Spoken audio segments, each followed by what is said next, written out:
So let me give you kind of the little bit of the rundown of what I'm thinking, what I'm going to be doing here for the next couple hours, probably actually a couple days, right? It's going to be hard to pull this thing off with a quickness here, because I would like to do a comprehensive course on selling on eBay. So I went through and did some of my due diligence this morning, kind of checked out what other folks had going on in the space.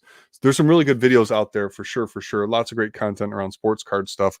But what I didn't see and what I would like to do is something that's a little bit more holistic, like starting from basically zero. What if you were to start from zero as an eBay seller? Oh, these are all good cards. What if you were to start from zero as an eBay seller, somebody kind of brand new? And I think it's important for us to really think about why you would start, why you want to start an eBay store. So for some people, it might be making like just starting a business. Like there's definitely folks out there who are doing enough sales, enough business on eBay to like that's their business. That's what they do. I'm not sure that that's exactly the focus I'm going to take with this initial course. This initial course here, this introduction is going to be primarily focused on starting as, let's say, somebody like me who came back into the hobby, started buying some stuff, trying to figure some stuff out, and likes opening packs, but doesn't necessarily like to want to hold all the cards all the time, right? I would really, really, really love to maybe be able to turn some of these things over, sell some of this. Not even just the base stuff, but some of the stuff. I don't want any freaking Aaron Rodgers cards in my collections here. So how do we make something like this happen to where I, as somebody who's just getting in, is going to test the waters with eBay, try to make maybe a couple bucks back on what I'm doing, and see where it goes from there. Maybe after a while, I'm going to turn it into a full-fledged business. Now, where do we start? Well, that's a great question, right? Begin with the end in mind. So I'm also going to go ahead and do a little teaching here around just documents and stuff like that. So I'm going to come in here and I'm going to again share my screen. We'll go over here. Got to kind of keep an eye on what's going on with this break and everything else. We've got folks who are popping in. So say hello. Today we are building a course on how to sell sports cards. eBay. Now, this probably applies to a lot of other type of cards, Pokemon cards, Lorcana, the Disney stuff, whatever else is out there, and honestly, it really applies to selling almost anything. Oh, what was that? Oh, that's garbage. Selling almost anything on eBay.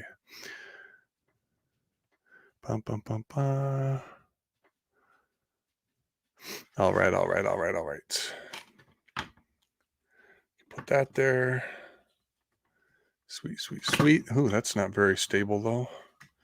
Maybe we'll turn this that way. Then we'll see what happens. Cool. All right. So I'm also going to, like I said, be building a course here. I went through and so before we get too far down the road, I'm an background in instruction and teaching. I'm also somebody who's sold on eBay for a long time, kind of off and on. Right now, I have some stuff up in my eBay store. You can take a look at what that actually looks like. Ooh, not that one. Yeah, here we go. Not that one. Yeah, here we go. Get Good Dad's eBay store. I've got a few listings. I don't do a whole lot of crazy stuff. You can see I got some bangers up there. I also have some team sets. We'll talk about kind of how I've decided to choose and sell what I'm going to sell. One of the things that I did to kind of get this whole thing started here today was I went in to ChatGPT and I asked it for some information on how to build an eBay course. And what that spit out was, we'll see it here eventually. Maybe. Where did it go? We'll go back to ChatGPT and grab it.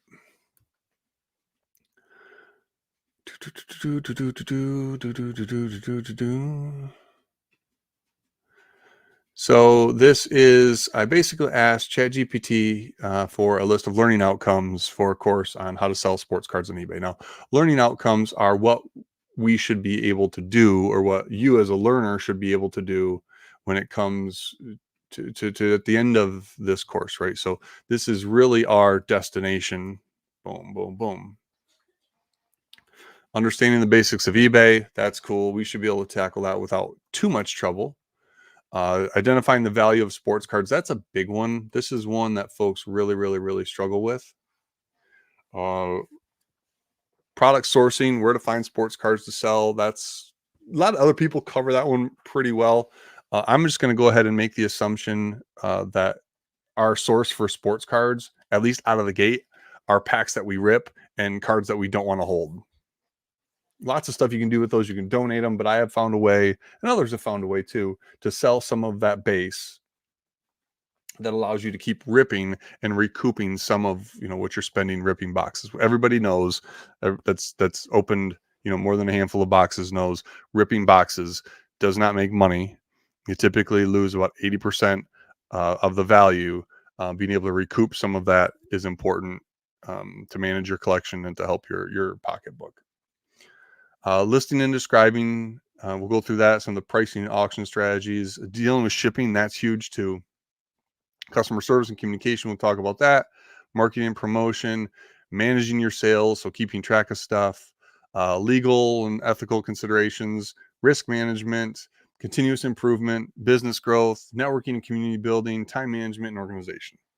So what we want to do is we want to cover all of these as much as possible. There's going to be overlap here and there, but what I would really like to do is take this from the perspective of somebody day one getting started. If I were you getting started, what I would do, I would start a Twitter account and I would follow, where's our friend at? Card Purchaser. There's a handful of people I'm going to recommend that you follow here and interact with and kind of keep up with what's going on.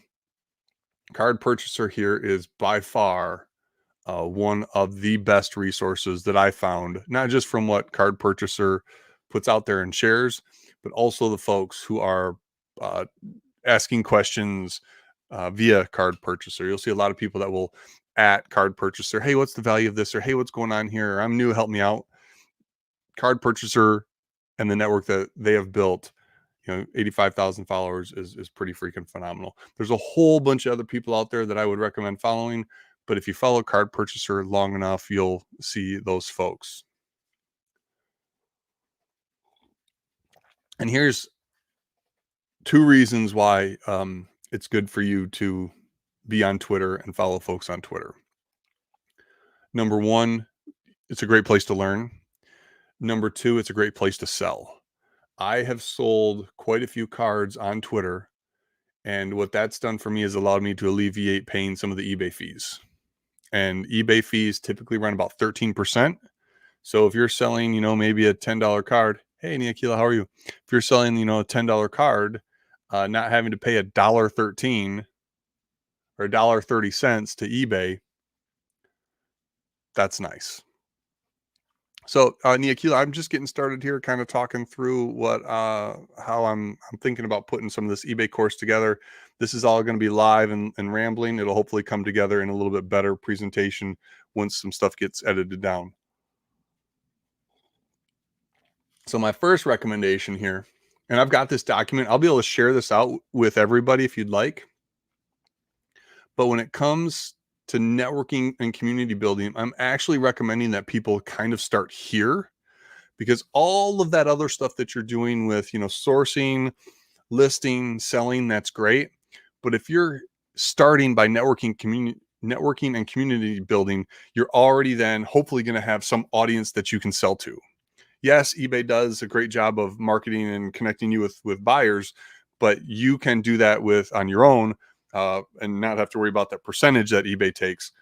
And my recommendation, Niakila, I don't know how you feel about this, but my number one recommendation would be to connect with other sports cards folks And I'm going to say that Card Purchaser on Twitter is probably the #1 place that I would start. So this document I'm going to make available to everybody here at some point. Yeah, we'll connect with Card Purchaser. And why did that not? Oh, because it's Command K or Control K that will highlight that and make that. So let's back that up. And then Command K will apply that link for us. Sweet. Participating in forums, online communities, and events related to sports cards. I'm going to recommend that you steer clear of this. Steer clear. How do you spell steer? Steer clear of paid forums. This may sound contradictory. Card Purchaser. That's not how you spell steer either. How do you spell steer like drive a car? Steer a car.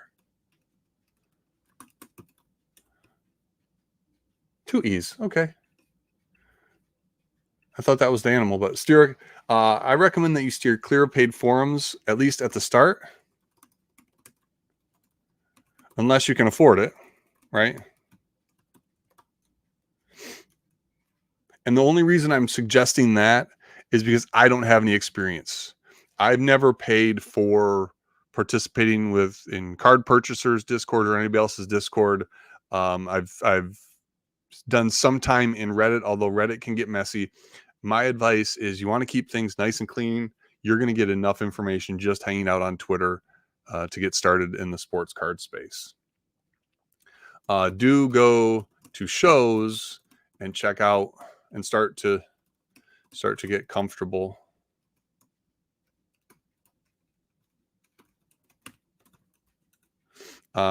Consider checking out Whatnot, but be very careful. It's easy to get caught up and overspend there. All right.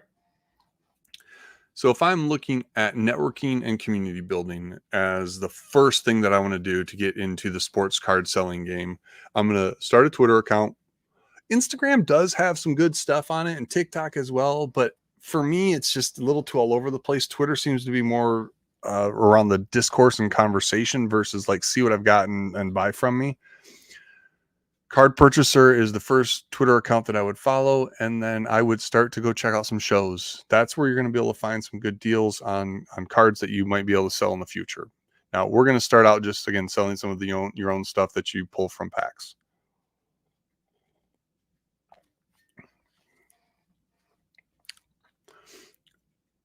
Almost immediately after you have established your profile and who you're following and spent some time here checking stuff out, I would, if you don't already have one, obviously if you're going to sell on eBay, you need an eBay account. But not just an eBay account. What you're also going to need is you're going to need a feedback rating. It makes things a whole lot easier if you actually have some feedback, because that's what some people do use to determine whether or not somebody is trustworthy. There's people who, if folks only have a handful or 0 on the feedback rating and are trying to sell cards, they're already looked at as being a little suspicious. Now you may be like, hey, Mike, well, how do I get a feedback rating so people buy my cards if I don't have a feedback rating so they feel comfortable buying my cards? It's a little bit of a chicken and egg scenario there, right? There's 2 ways. Number 1, I would take whatever you got, $100, $50, $25, and I would go and start buying some low end, some cheap sports cards, because that feedback number not only is calculated by people who give you feedback as a buyer, people that you sell to, but it's also calculated people that you buy from. So if I were to come in here and, let's say I looked at and I pulled one of these the other day, I bought this card. I could buy this card and pay for it immediately. Don't mess around. It's a $2 card. Pay for it immediately. And then make sure that you give the buyer feedback when you receive it. And if they don't give you feedback, just send them a little bit of a reminder. Hey, would you mind giving me feedback? I'm a new buyer. new to eBay, and this is important to me. There may be some folks out there who ignore you, won't give you feedback, but I'm going to argue that if you buy from people who look at this person, they've only got one feedback thing here. So let's take a look at this, right? 3 items sold. They've got 1 feedback. They're just getting started as well. And look at what they're selling, right? Some base, nothing too exciting cards. This person is probably going to struggle a little bit out of the gate, but you'll notice here they've got some $1, $2, $5, $8. They're not trying to sell any big bangers here. You're gonna, if you try to sell big bangers with low rating, feedback rating, you're not gonna do well. Probably. The other thing I would probably do is include a profile picture and an actual like variation of your name in here. Maybe it's your Twitter handle, maybe it's your first name with last initial, somehow, some way, but no profile picture and EV-304 with 1 feedback rating. I would be very leery of buying anything from this person, if I'm being totally honest. But I can come in here, maybe go back to the search results. I would feel much more comfortable buying from this person who has 621 feedbacks at a 99.5. And this is all visible, right? We should be able to actually see why the person got that negative feedback. And if it's lower than 99.5, I'm sorry, if it's lower than 95%, you really, really, really want to consider diving deeper into seeing why they got the feedback. You might not even, here we go, 1 negative from 1 month ago, 3 in the last 12 months. Let's see what these negative feedbacks are. Never received the item, poor seller, poor business. Who knows exactly what the story is here? It looks like this is probably the same person. And this one here, I don't know if we can see anything a little bit more detailed. Long story short, you want to go ahead and right out of the gate, start buying on eBay to improve your establish a feedback score if you don't have one. All right. So let's talk a little bit about the back end of eBay. So my eBay, this is my summary here. You'll be able to see a whole bunch of information. I'm going to skip that for now.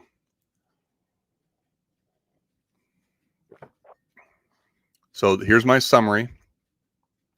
And you can see, ooh, I have 1 item awaiting feedback. So let me go and take care of that right now because it's important. If you are going to sell on eBay and you are reliant on that feedback in, you want to go ahead and make sure that you are giving feedback out. Quick payment or arrived safely. Thank you. You don't have to do anything crazy here with the description, condition, right? And I'm just going to leave feedback there. This person, then boom, boom, boom. I'm not going to save that seller. Oh my goodness. Positive experience. Arrived safely. Thank you. Leave the feedback. Oh my goodness. Look at all these things I didn't leave feedback on. Man, I'm such a jerk. I don't follow my own advice.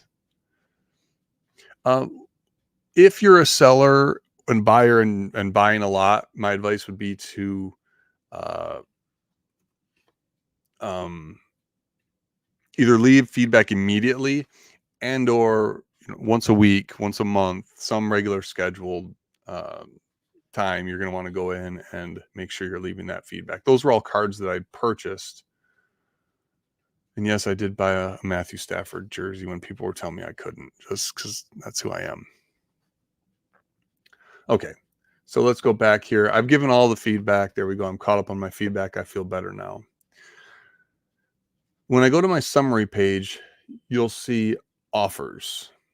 And these are offers that people made to me for cards that they would like me to buy. That's one of the things when you become more of an advanced seller, you'll see people watching your cards, watching your listings, and you have the opportunity to offer them, make an offer to them, maybe at a discounted price. We can come in here and see my recently viewed cards, kind of check out some of the stuff. I've got one of those. I might get it graded because look at these PSA 9s are selling for $87, and I might have a 10 to take a closer look. Doing some price checking here on somebody else who was running a Prism box break. That was pretty cool. Then you have the bids and offers. This would show me if I was bidding on any cards, which I'm not. And here are the offers, which are kind of the same thing that was back in the summary, right? The summary, think about it. What does eBay want you to do? eBay wants you to buy stuff, because when you buy, they make a cut. They're going to put these offers in front of you. And let me just delete them all and see if anything else shows up here. I do have then the purchases. We can kind of see what I've purchased over the years. I got that Stafford jersey for $25. Got that Mahomes mask. I was on a mask kick. My friend Bowtie Collectibles is like, hey, dude, everybody's asking for mask cards. So I bought a couple. I gave that one away. That was fun. Sam Laporta auto. What I spent on that? $60. That's probably not bad right now. I got a Dion rookie. What did I spend on that Batman gem? Ooh, yeah. Partially refunded.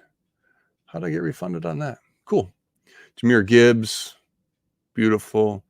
Kerry Carpenter for the Tigers. I did buy into a break there. Got myself a Brian Branch auto. Got a Rodman card. So I've bought some stuff over the years, and that shows up there. The watch list. This is a place where if you're going to be buying on eBay and even selling on eBay, your watch list is probably going to fill up pretty quickly. One of the things that I'll do is watch cards. Obviously, I'm interested in buying, but also watch cards that I might be selling to kind of see what they're going to sell for. As a great example, what did I pull earlier? Oh, here we go. Pulled this out of Prism earlier. It's a Devon Arcane. Not sure how you say his name, but I would come in here. Devon Arcane. Prism green something or other. It's this one right here. This has 5 bids left, 47 minutes. I would watch this to see kind of what it goes for to determine whether, what I wanted to do with it. Yes, I could go look at sold listings. Again, we'll kind of just do this as we go, and I'll rehash it a little bit deeper later. But sold listings, you can actually see what things have sold for. So here's one that sold for $5 plus $5 shipping. Here's one that sold for $8. So this looks like it's about a $10 card right now. This green pulsar prism, right? There's so many different names and variations of these cards, but this is the green pulsar that you would pull out of mega boxes. I believe that's where this comes from. I believe the blasters, you're pulling an orange shock, an orange velocity. Let's see here.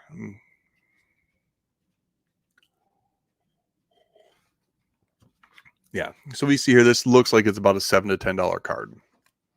I'm interested to see what that one that just went up is going to sell for. So if I go back to my watch list, boom, schlock, lock, boom, maybe. Go back to my watch list and refresh. You'll see that this is ordered in the ones that are going to be ending soonest.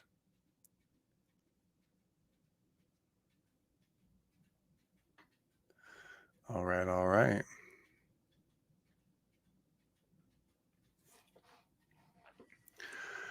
Then you have saved searches. Now this is important. Ooh, Duque Hebert. I forgot I own those. Save searches. I can come in here and let's say, so I was looking for LeBron James rookie card, and it's inside of this box here. There's only one available for $8,000. That's insane. One sold for pretty super cheap the other day too. Oh, here we go. Let's do that. I'm gonna come in here and let me do Topps LeBron James. I'm gonna do minus chrome because I don't want the chrome variation to come up. I think there's a Bazooka Joe version 2.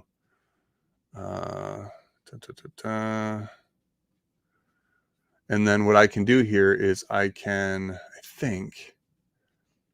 I can save this search somehow. Where do I do that? Here's my keywords. I can do a bigger search. I could check out buying formats, condition. We'll talk about all that eventually. Results, sellers. Where do I save my search at? That's a great question.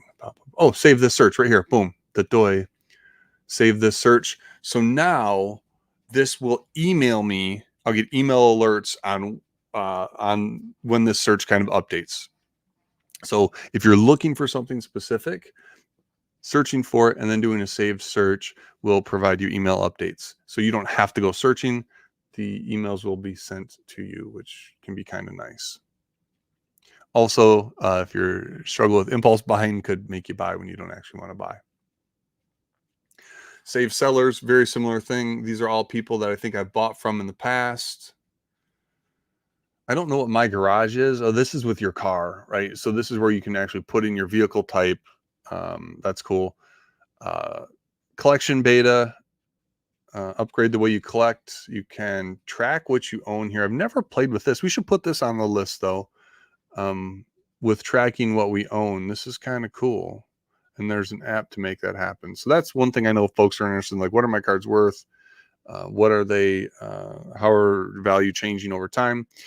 And then the eBay vault, this is something else too we might eventually dig into, but this is where eBay will hold your cards for you.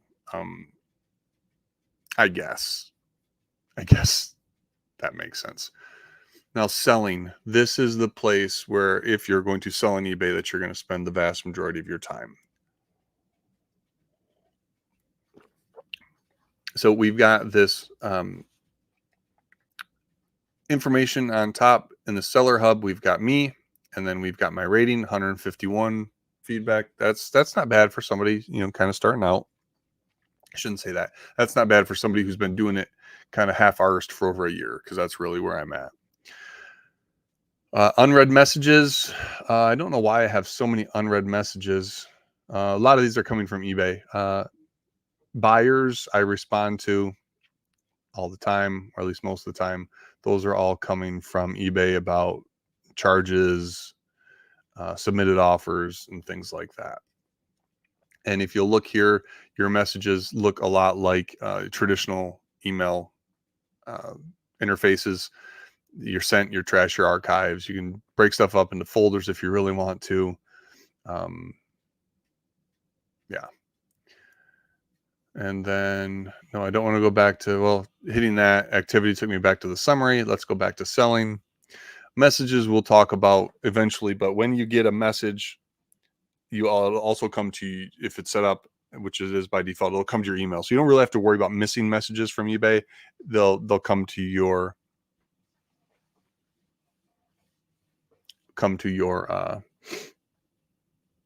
email account as well. If I had anything awaiting shipment, it would be here. This will show me my sales. This will show my seller level forecast. Seller level we can talk about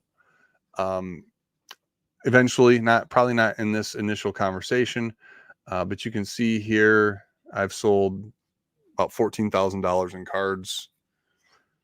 That's kind of cool. And I have 0 returns, so that's awesome.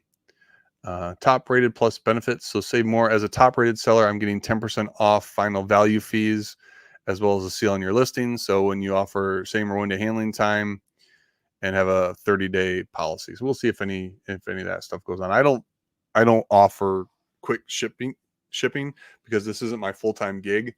I do, ship every couple of days. We'll see how this all kind of works out as I start selling more. Increase external traffic with offsite ads. As a noob, I would not do that. Listings eligible to send offers, add recommended item specifics. So these are things that eBay is offering me as somebody who's been selling for a while. I do have a store because I have an account. How do I do this? I don't have your basic account. I actually have a store, and you have to pay for that, right? Introducing the store traffic page. I can see how many people are visiting my store now. I can check my store's metrics, see trends over time, and get helpful tips to improve my store. That's sweet. Again, I don't know what I'm paying for my eBay store. How much a month is an eBay store? I think it's only like $5, right? Yeah. So $4.95 as an annual subscription. And that's the starter store. And that's all I have at this point is a starter store, which I think is what most folks need to start. If you go with a basic store, I'm not even sure what the actual difference is there. Ba, ba, ba, ba. We can go through here, maybe see this. Before you open a eBay store, you'll need a seller account with an automatic payment method on file. Okay, I get that. Monthly or yearly.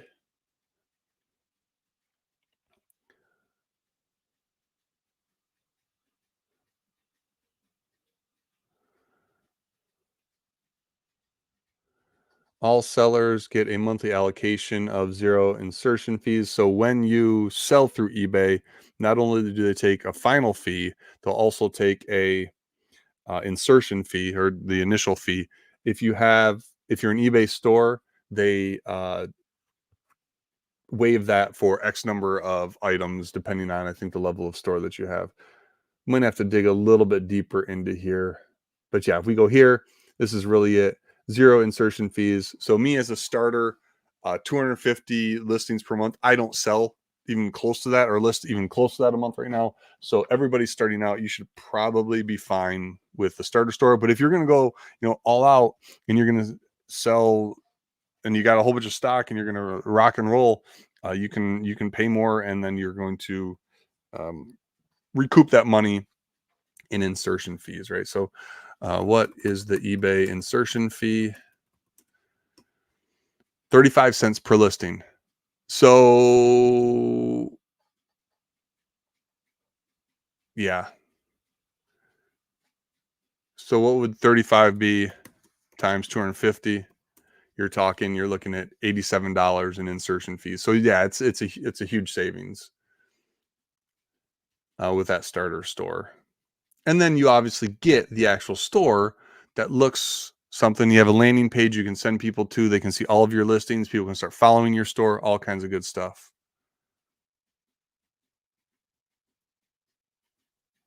It's hard, Niakila. Like you got to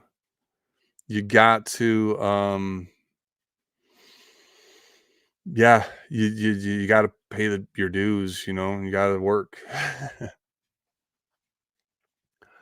um so let's check out some of this store traffic page. I've never looked at this. And again, I'm not doing anything too crazy here, but in the last 31 days, I'm not paying for promotions at this time. I've done it in the past. I'm not really promoting my store. You'll see folks like Card Purchaser and others who like, hey, share your eBay store.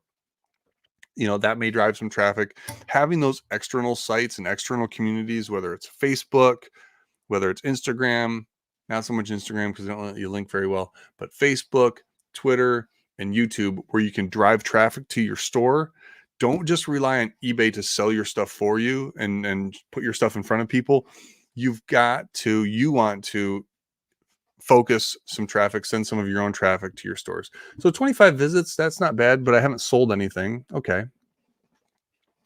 So here we go. Optimize your store. The following steps: create basic branding, market, promoted display ads, social capabilities, stage the ultimate merchandise shopping experience. I'm not even sure what any of those things mean. They all have learn mores on them, but I'm not going to dig too deep there. We can edit our store. We can set up store categories. This was what we just clicked on here, this store traffic. So I don't know if we can get any metrics comparable, which is really great when you kind of do some A/B testing. But this would definitely be something that we probably want to dig into, store traffic. And that's going to be a little bit beyond the basics here. So let's see where we can put some of this in. I think there's marketing promotion, managing eBay sales, continuous improvement. Yeah, let's go here. We'll add this. and this is going to be eBay store stats.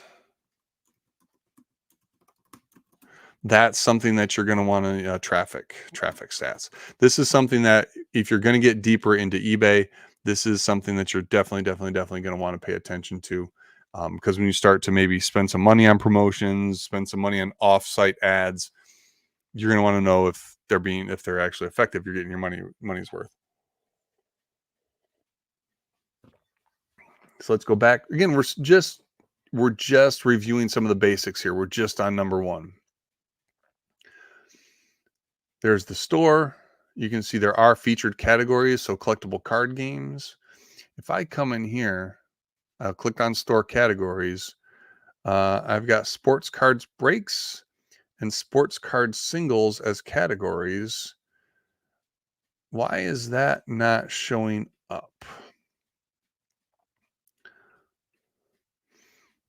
Let's see here. I've got 3 categories,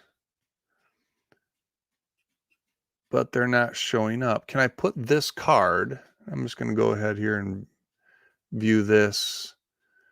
As a seller, you can revise the listing. Can I put it in a category? Should be able to, right? Why else would you have categories? Here's this card. Store category. I can edit this store category, and I will put that in sport card singles. Put that as done. Don't worry, we'll go through all of that listing information here soon enough. And now, with any luck,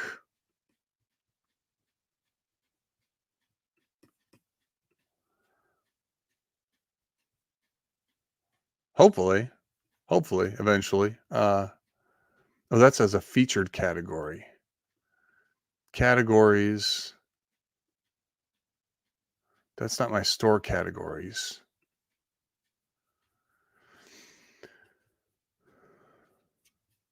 Those are eBay's categories.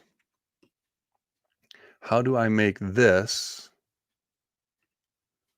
a featured category?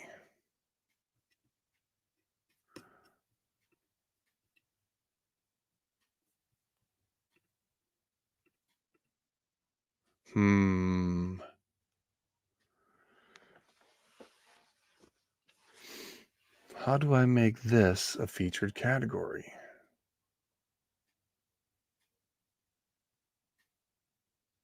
To manage your listings in the categories, go to the active listings page.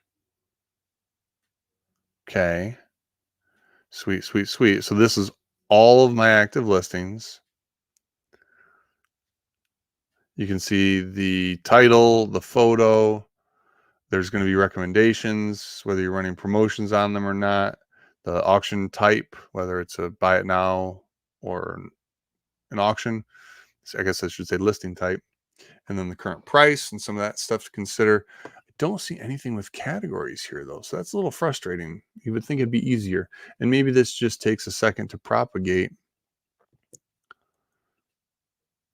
Collectible card games. Yeah, there's my Pokemon stuff.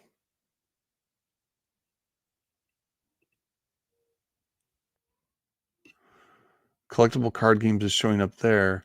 I bet it's going to take a second for my sports card stuff to show up. So maybe by the end of this video, we'll actually get another category in there, the sports card category that we put in. So let me close some of these things so they're not so much in my face.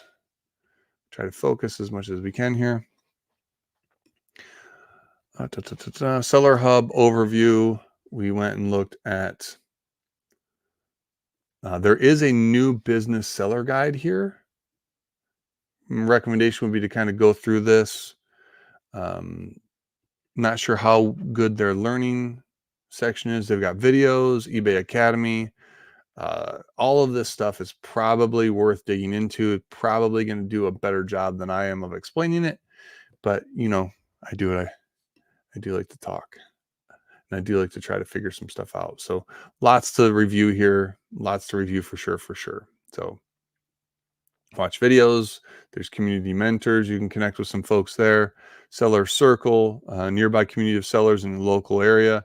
And then obviously following eBay on social media, probably get information about feedback and everything else. Or information on new features and things like that that are coming up. So let's go ahead and let's go back to managing my store. I created this banner. I believe I created mine with Canva. Here's my logo. I may end up changing that. I've got 5 of 8 tasks complete. So add featured listings. Oh, so here we go. Featured categories. We can come in here. And I'll make this the sports trading card.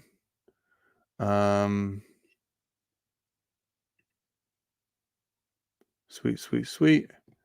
And I'd like to add an image, but I probably have to add my own. So we'd have to dig that out. If I publish this, fix the following errors, it's probably going to ask for an image. Yeah, I need an image. So let me just go to photos. Hey, there's my family. Hi, happy family. Let's take this guy right here. We're just going to do this down and dirty. We'll download that. We may tune this up a little bit later, but this will be good enough for right now. We'll come in here and we will add in that Hendon Hooker picture of that card. Dun, dun, dun, dun. Here we go. Not that one. There we go. It's probably going to square that off for us. Maybe. Do you want to switch category types? All current selections and images will be lost. Not yet. No. We'll leave them eBay categories. There we go. We'll do a little bit of brightness. You want to make your pictures bright so they catch people's eyes. We'll do that. We'll make that done. Now we should be able to publish this. And now we can go to our store and hopefully refresh. Go to our shop. Let's get rid of the category there and the URL. Oh, fine. We'll click that off of that. We'll come in here. Oh, no. Man, this is terrible. You're awful at this, Mike. There we go. Now my featured category, sports trading cards, will show up. Boom, here we go. And there we give our user a quick and easy way to hang out with us and see our stuff, find our stuff, right? Whenever you're designing anything, especially something you're trying to sell, or an environment you're trying to sell in, you really want to think about the user. User comes to your store, they want to buy something. You want to make it as easy as possible for them to find what they need. And it looks like these featured categories, if you have a variety of products, could do that, right? Sports trading card, here's collectible card game stuff, Pokemon. Might even put One Piece in there, and I would probably do something. This is sports card singles, maybe sports cards lots. Since I do some stuff with lots, but kind of everything is showing up in here. So if you are really want to sell on eBay consistently, you want people to come back and buy from you, right? It's easier to get an existing customer to purchase than it is to get somebody new to purchase. Having a nice looking store, subconsciously, right? People think that if you've got a nice looking store, nice looking pictures, your cards are in sleeves, you take some high quality pictures, take some nice time with your stuff, you're going to have a little bit better perception, and your buyers are going to feel more comfortable buying from you. This also goes for like breaking or anything that you're doing, right? If your space and what you're doing looks like a mess, I don't know that folks trust you well enough to spend a high dollar amount. Great example. I've got a hardware store near me. You walk into it, there's dirt and dust and stuff falling all over, and the stuff on the shelf's been there for 20, 30 years, some of it anyway. It's closer to me, but I'll drive to the next town over to go to their hardware store because it's bright, nice, and clean, right? So having a nice, clean presence, having a nice, organized store, that's how you're going to maximize your return on investment. You know, it might even be, you see autograph here. I might even have a section just of autographs, because you want to think about, how do people search for cards, right? Are they looking for lots of cards? Then let's have a section of lots. Think about like going to the grocery store, right? You want to be able to find what you need. So you group like things together and you put them in the same row. Categories are a way for us to do that in a digital space. Let's go ahead here and look at some other stuff, maybe on the back end of eBay here. We're going to go into selling again. Listings eligible to send offers. We'll do that eventually. Recommended item specifics. We'll look at that in a second. Finish setting up your store. I wonder what are the 3 things that it's asking me to do. Add featured listings. So how do I make a featured listing? Your listings will be auto-populated. Okay, cool.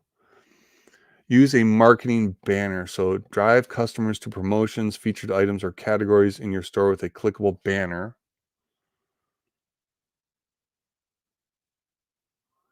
I would have to have a promotion set up, or I can come in here and set up a store category.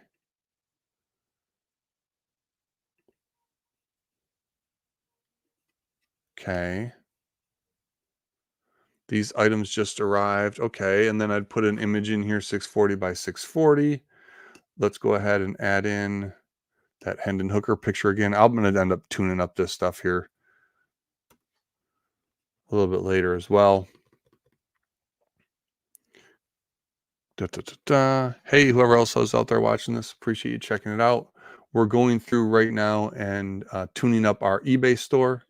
I'm going to go ahead and make this a little bit brighter images. Why brighter images? Because what you're trying to do in this crazy world that we have of everything everywhere is you're trying to capture people's attention. There's 3 things that people focus on more than anything else, or that capture people's attention: bright things, big things, and moving things. Those 3 things, we can't necessarily do moving stuff here. I guess we could with a little video, but brighter pictures are much more likely to capture folks' attention. So we're going to go ahead and add in that banner there. Banner title: tell buyers about a special at your store. Football cards. I don't know what. We'll maybe say something better. We're not going to do that. We'll save this as a draft. And now we'll publish. And now our store. Let's view our store. Our store probably looks a little bit more exciting. Here's newly listed. So these are things that we added that featured listing category. This is showing here. We set it up to be automatic. I kind of like how this looks. We're going to repicture a lot of this stuff. You'll notice our pictures are kind of bland and gross. We're going to talk about how to take better pictures here. But my newly listed items, pretty cool, pretty cool.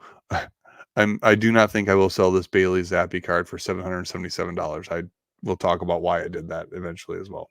So here we go. Football cards, shop now. And that takes us to this category, which we need obviously to fill out that category.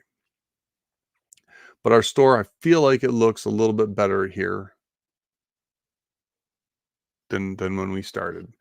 What else are they going to be recommending for us? Let's go back to edit my store. Or where were we? We were in overview. And then we had finish setting up your store to help improve conversion. There's one more thing: add a video. Okay, so I'm going to shoot this video probably even tonight or tomorrow, describing what my stores with a stellar video have up to 33% more conversion. So if I'm going to do that, here's what I'm going to do. Let's actually even shoot this. Since we're recording right now, I can do this right now. And what I'm going to do is I'm going to do, let's stop my screen share. Hey everybody, it is Mike Vanderpool, aka Get Good Dad, and I'm selling a whole bunch of stuff on eBay, sports cards, and other types of collectibles. Check out my selection of football cards. I'm also selling lots of baseball cards as well. Lots of good stuff. I've got a great seller rating, adding to my store all the time. Appreciate you checking it out. Have a great day. Something like that, right? You might script it. You might be a little more specific. You might go a little bit slower than I did. You might want to do a little bit more explaining about who you are as a person. Lots of different ideas. You want to keep it short and sweet though. And what I'm going to do is I'm going to take that chunk there and I'm going to throw in some of the pictures and videos that I'm putting together of the cards that I'm going to be uh, adding to the store. And then we'll just add that, and then we'll have a nice little video here. And that should help stores with a seller video have up to 33% more conversion. That's pretty cool, right? And again, why? Attention, moving things. Videos are moving things. Videos capture attention. Also, people see a video of you. People see me or anybody's face in a relatively clean environment. They're going to have more trust for me as somebody selling to them, right? They're not buying from, they know who they're buying from, and you feel more comfortable when you know who you're buying from. So we will add that. That'll be cool. I think I want to change the logo. And I'm going to go away from that whole word mark to the big head. Can I change the size? Yeah, make it, ooh.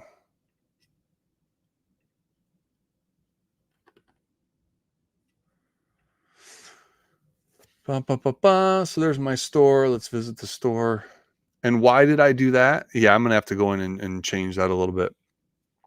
Why did I do that? Because I want folks to see that logo, right? You'll notice even what I did on Twitter here. Oh, I got some notifications. I actually went in and made that logo like fill the space. Maybe I should do that here because I think it looks kind of cool. And it's still, because the logo has such a simple design. Because the logo has such a simple design, you can tell even if it's, tiny. Let's go back here. Manage my store. This is a little pixelated as well. I'm not sure if that's eBay or if that's me. But I'm going to come in here. Yeah, see how pixelated that is? That doesn't feel right.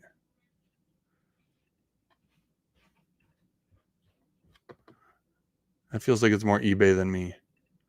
But there we go. Oh, geez. And then it does that. Yeah, we're going to have to work on that a little bit. But anyway, I kind of like that. Especially since the full logo and word mark is up in here. I think that actually works. And we'll tweak that a little bit later. Again, we're going to be tweaking a whole bunch of the stuff with the store here. But again, just getting started. I'm not giving a rip about any of this stuff, right? Just getting started. I'm buying a few items so that my feedback score here, is at least probably 10. I'd like to, go buy 20 items. If you get feedback on 50% of them, there you go. You might have spent, $25, $50. And, maybe one of the things that you should buy out of the gate, eBay envelopes. What are those things called? eBay standard envelopes. This is something that's going to be pretty huge for you as sellers. eBay standard envelopes, no padding. You can get them in different sizes. I use these armalopes. Those are phenomenal. I don't know if those are actually considered eBay standard envelopes. I do know that I get, I have shipped quite a few using these armalopes, and I've not had, knock on wood, one return. I would swear by these envelopes. If you're selling $1 to $10 cards, envelopes, I'm going to argue, are probably the way to go, as long as you're charging enough for shipping, and we'll talk about that a little bit. Cool. Nice job, envelopes, on that. I would probably have some brighter pictures if I were them, but I love them. You can see I've got them right here. Maybe I ship with these all day long. Oh, I'm not even sharing my screen. Sorry, I do that, folks. There we go. Yeah. So eBay standard listing. Boom, boom, boom, boom, boom, boom, boom, boom, boom, boom, boom. And you didn't even see anything I was doing with my logo because I'm a jackwagon. Let me go back here, show you what my store looks like. I just tweaked that logo. Remember talking about that? This logo over here, kind of making that a little bit more in your face. And that's what the store looks like. There's the new listings. We did see that, I think. There's that section I put in that can kind of direct you. Big, bright things that catch your eyes. Cool, cool, cool. Cool, cool, cool. All right. So how do you feel about eBay basics right now? That's the real question, right? What should you know at this point? Number one, you should know how to navigate the back end of eBay to find what you want. There's a lot of stuff going on back here, a lot of links to click, right? If you just go to my eBay, you've got your summary. That drop down pretty much mirrors the summary over here on the side. Lots of stuff, from a buyer perspective, watcher perspective. The seller hub, this is where there's also quite a bit of information here. Increase external traffic. We'll talk about that later. We did talk about setting up the store. And again, that's something that you have to pay for, right, to get started. There's this business seller guide that you can check out.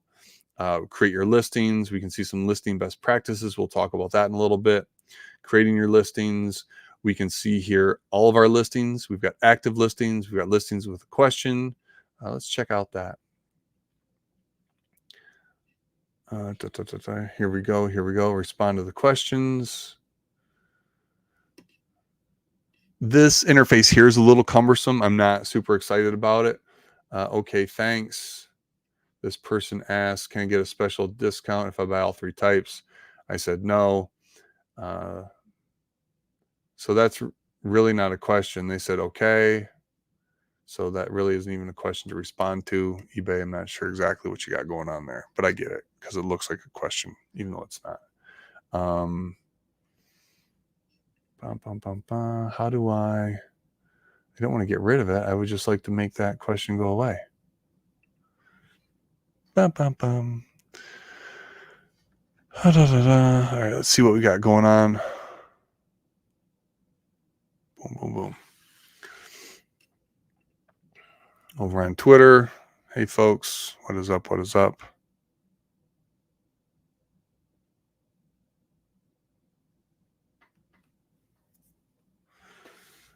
All right, so back to the seller hub and the overview. Sales charts, orders, traffic, click-through rate, seller level, top rated. What are the different eBay seller ratings? We could talk about that. Here's my feedback. I have not been selling. I've got stuff up, not at auction. Customize your overview. We can add or remove. So we could customize this whole thing here. That's kind of cool. Monthly limits, 119. I could sell 2,000. I could also sell up to 50,000. I'm not going to get there anytime soon, I don't think. Seller announcements. This is a place to see information. UPS had a rate change. Postal Service also had a rate change. This is information. You also get this in email form. Not necessarily something, folks just selling occasionally have to pay attention to, but yeah. Let's now look at this orders. So this is when people have purchased from you, where you go in and have to then, you'll see your orders.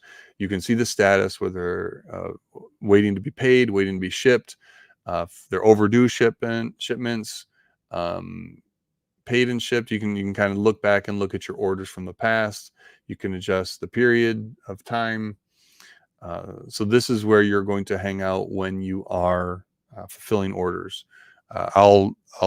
We're going to be putting some stuff up for sale here so that we can actually make this happen. And then we go into listings, and we can see here, these are the items that we have for sale. All active, awaiting offers with responses. And then we've got questions here. We've got ones that are being watched and then ones that are ending today. We can look at the ones that are ending today and see what we got going on here. There's the Sam Howell Gridiron King. Not a great picture. Not horrible, not great. We also have the Drake London and then that Justin Fields for sale. Let's go ahead and let's get something we know is going to sell. Let's take this Devon that we looked at earlier. So now let's go ahead and do this. This is Devon Green Prism. Instead of starting your listings from scratch, my recommendation is that you go and find something that's already sold, because you're going to do this research anyway, right? So sold items. Let's go ahead and find one that has sold. Do highest first. $520. That's the 5 out of 5 out of the first of the line. Ooh, so you can kind of see how some of these are like very similar, right? Like, where'd the picture go? Kind of a cool card here. Looks like it's fairly good condition, centered well. Kind of dope, kind of dope. Is it $550 dope? Somebody thought so. There's the 1 of 5 that sold for $300. Oh my goodness. Boom, boom, boom. Here's the green scope. And this is going to be important. Like, if you're going to sell cards, you're going to have to start doing research and seeing what cards are. So this is good, right? Like, pose, everything is the same. Rookie card, the same. The difference here, this has the green with these circles, and that is $275, where this Pulsar, that's not actually numbered. It's probably just a short print compared to your base cards. There's Mosaic. Here we go. Here's to 175. Green Hyper. This thing looks a little bit different. And then I'm going to assume that the numbering is on the back. Yeah. Numbering can be on the front, can be on the back. Sometimes cards that are known to be numbered don't actually have serial numbers on them. Here we go. This is the Devon Akane rookie card 2023 Green Pulsar Prism. This is the card that we have. Somebody put this up for sale at $35. And you'll see here, boom, that somebody purchased it for probably less than $35. This seller also has a 92.3 rating. This whole thing here is just a little suspect for me. We're not going to dig into that, but just know doing your due diligence on eBay is usually a good idea. We'll leave it at that. Could be a very reputable seller that just had a bad week or had a couple people wanting to be jerks to him, whatever it was. That is with the patch. Premium jerseys, that's a different variation as well. Here we go. This, see, and this is where you get a little tricky too. Panini Prism, Green Pulsar, Dolphins Disco. This is not a disco. But you will notice titles that do use different terms that will, how's the best way to say it? Can mislead an audience, but can also capture that initial attention, right? People can't buy what they can't see. People search for autographs. People search for one-of-ones, stuff like that. Sometimes you'll see non-auto like in the title, because if people search for auto, just because it has the word auto in there means it will come up. The search engine doesn't care about the word non as part of that. So let's see here. Where can we get? Here's one that sold for $15. This is the exact one that we're selling now, I think. Why does it say disco? Yeah, so this one still has the word disco in it. Disco is definitely a different type. I'm not super excited about calling a card something that it's not. I feel like that's a little bit shady. Let's go ahead here. Devon Akane, Green Prism rookie. That's just, and this is where it gets tough. This one here, you'll see this is just green. So there's none of this other pattern in it that would make it a pulsar. So here we go. This looks like it. Why are they calling it a disco? Is it actually a disco? Is that part of the name? Let's do a little bit of research here. So Panini Prism Green Pulsar 2023. See if we can figure out what these things are.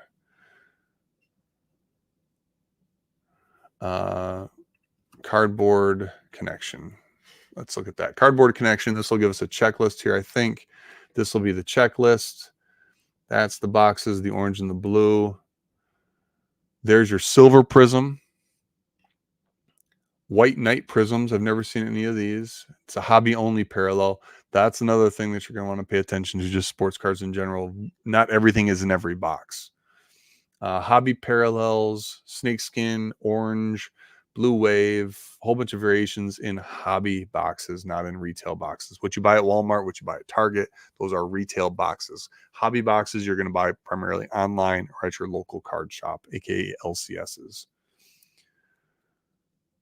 Here's some of the inserts. The hype. That's actually a pretty cool card. I pulled that over. Pulled one of those. Autographs, 2 per hobby box. I don't believe that there's autographs in. Oh, there are autographs in some of the mega boxes and other things, I think. It does say on the box, but you can check that out. Franchise Legends. Okay.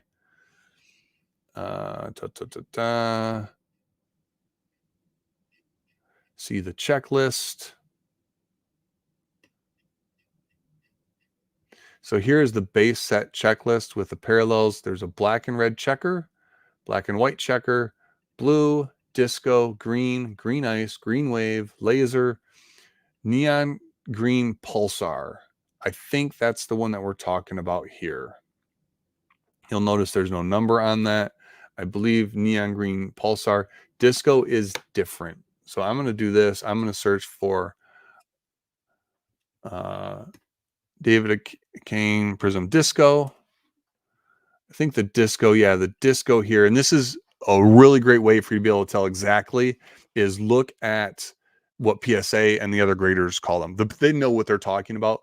This is what a disco looks like. It's got the little shimmery balls on it, like Stadium Club, Studio 54. I don't know why those two things came into my head. So that's disco. So this is called a neon green pulsar. So let's look for that specifically. Oh, pulsar. There we go. Okay. Neon green pulsar rookie. Boom. Neon green pulsar prism rookie. So long story short, what we're trying to do is we're trying to come down into here to see one that's sold, that's got a nice looking listing that sold for a high price. Why? Because what we want to do is we basically want to take this one and sell one like this. The work has been done for us at least a little bit when it comes to, the title, some of the other information here. So we need to add photos. So I'm going to go ahead now, and you're not going to be able to see this too closely. I don't think. Yeah, you can there. This isn't going to be the greatest, but you'll at least get kind of an idea of what I'm talking about here. And I'm sorry, because this is probably going to be upside down for you. I've got a light here up on top. You'll see the difference once I turn that on. I've got an overhead light, and there we go. And you see how the card goes from being kind of bland and boring to boom, how it pops. Especially these refractor, reflecty type cards, you need to make sure that you're getting some light on it so that the folks who are buying it can see what they're getting. Also, remember we talked about bright stuff. There we go. This is going to be a little bit brighter, and this is then going to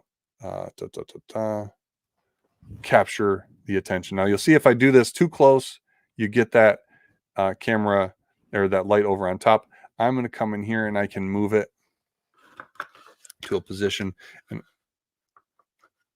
and I like to use my stands here. Usually they're up like this, right, for showing off the card. Bingo, bango, bongo, beautiful thing. I like to use it this way and lay the card down at this angle. That's going to help with the light there being not in the way. I would probably also come in here and take my picture of the card outside of the one touch with the penny sleeve taken off of it, because that is going to be the best look, right? Even the glass, the acrylic, the plastic there, it all will mute everything. You want folks to be able to see the color of your card and what it looks like. I also like to make sure I've got my Get Good Dad logo there on the side when I take a picture for part of branding. And I come in here, and now this picture, I'll post this over on Twitter, and then we'll take a look at what it looks like. Come in here, can move this, move this, just sometimes coming from the side can help with that glare as well. See it just a little bit, we'll just tweak that a little bit. Some people use a light box, other things like that. Let's do a wide shot here. And then I come in, I'll do a close-up of the card. I also take one picture of each corner. Corners are important. Let people see those corners. Again, I've never had a return, and I think that is primarily because I do a good job describing my cards and showing people exactly what they're going to get. If a card has a scratch, I don't try to pull fast one on anybody. I'll take a picture of it and say, hey, this card has a scratch. Also, we're going to take a picture of the back here. Boom, shlock, lock, boom. Awesome. Now, and there's where my light was. Now, I took these pictures with my phone, but what you saw here when I went to my screen share was I was setting up this listing on my computer, right? Well, what's dope if you have the eBay app set up is you can come in here and go to upload photos from mobile app. I've got the app set up on my phone. I'm going to get a notification. Add photos to my listing. Where did that go?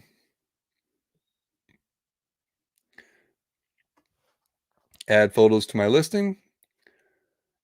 I can pick then those photos that I just took. 1, 2, 3, 4, 5, 6, 7. Upload them. And what's super, super, super cool is once I see that they're uploaded on my phone, you'll see them pop up over here. I'll hit got it.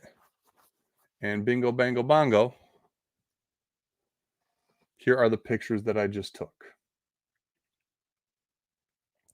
If I want to, I can come in here and I can adjust some of the brightness and stuff. I wouldn't do this too much. Maybe just a little bit. There is also this magic thing here that you can use that does a fairly good job of brightening stuff up and showing stuff off. Right? Maybe brighten that corner up. These corners are pretty nice on this card. I'm not gonna lie. Maybe that corner, there's a little fuzz there. I don't know. Maybe clean it up. And think about it because folks are gonna want to try to probably grade these cards. They're looking for stuff to grade. Showing off as much as you can here. You see how that brightens stuff up. If I hit done, I kind of wanted to go to the back. I probably would adjust that light too. I'm not 100% happy with that, but I'll do a separate video just on taking pictures. Why did it not get the back? Why did it not get the back? Let me go ahead here and we'll see what happens. So we've got all this good information here. 2023 Panini Prism, Devon Kane, Neon Green Pulsar Prism. That's the card. Word Prism is in there fine. RC stands for rookie. Number 365, that's the card. And the Dolphins, I might come in here and say Miami Dolphins. Won't let me because I'm running out of characters. The eyes and the fire. Again, graphics are one of those things that people are attracted to and stand out. You probably don't need 2 emojis. I think from everything I've seen, like 1 emoji seems to work fairly well. We're going to go here. Maybe we could test that at some point to see whether the fire emoji or the eye emoji or no emoji does better. We don't have enough time, energy to deal with that today. But I'm going to come in here and I'm going to go and put it in my store category. Sports card singles. Sweet, sweet, sweet. This is also then in the trading card singles category. And that's awesome. When you use somebody else's listing and sell one like this, it pulls the category already, because sometimes selecting categories can be a little bit of a pain in the rear. Here we go. Here we go. Sport, football, player, athlete. I don't know why there were two. Because there's two different spellings of the person's name. That's fine. eBay's search is really, really specific for what you type in. I don't know if you ever noticed that, but when you're searching on eBay, being hyper specific about what you put in is important. Can I go ahead and we'll see. So putting in different spellings of people's names, that could draw more eyes. Some people will put the apostrophe in there, some people won't. 2023 Panini Green Pulsar Prism. This is awesome. Again, all of this is already put in because I did that sell one like this from something else. It's a parallel. That's what a different type of, they call them, parallels. It's a rookie and it's a short print. I'm down like that. Miami Dolphins, sweet. NFL, autograph, no. Sign, no. Authentication, no, no, no. Sweet, sweet, sweet. We don't have to worry about any of that. Country, region of manufacture, Jersey. I don't know. That's kind of weird. I'm just going to get rid of that. You do want to check this stuff out, because sometimes people do some shady stuff, like they're selling a card, a baseball card or anybody's card, and it's not an Ohtani, but they know everybody loves Ohtani and is searching for Ohtani, so they sometimes try to sneak that stuff in. Here we go. Select condition. This is relatively new, but graded or ungraded. So ungraded, and then it's going to ask for the condition. This came out of a pack. It's got no wear. Near mint or better is what we're going to call this card. Description. We're going to go ahead and use an AI description here. I love AI. I'm going to leverage AI in everything that I do because it gives you a great start on stuff.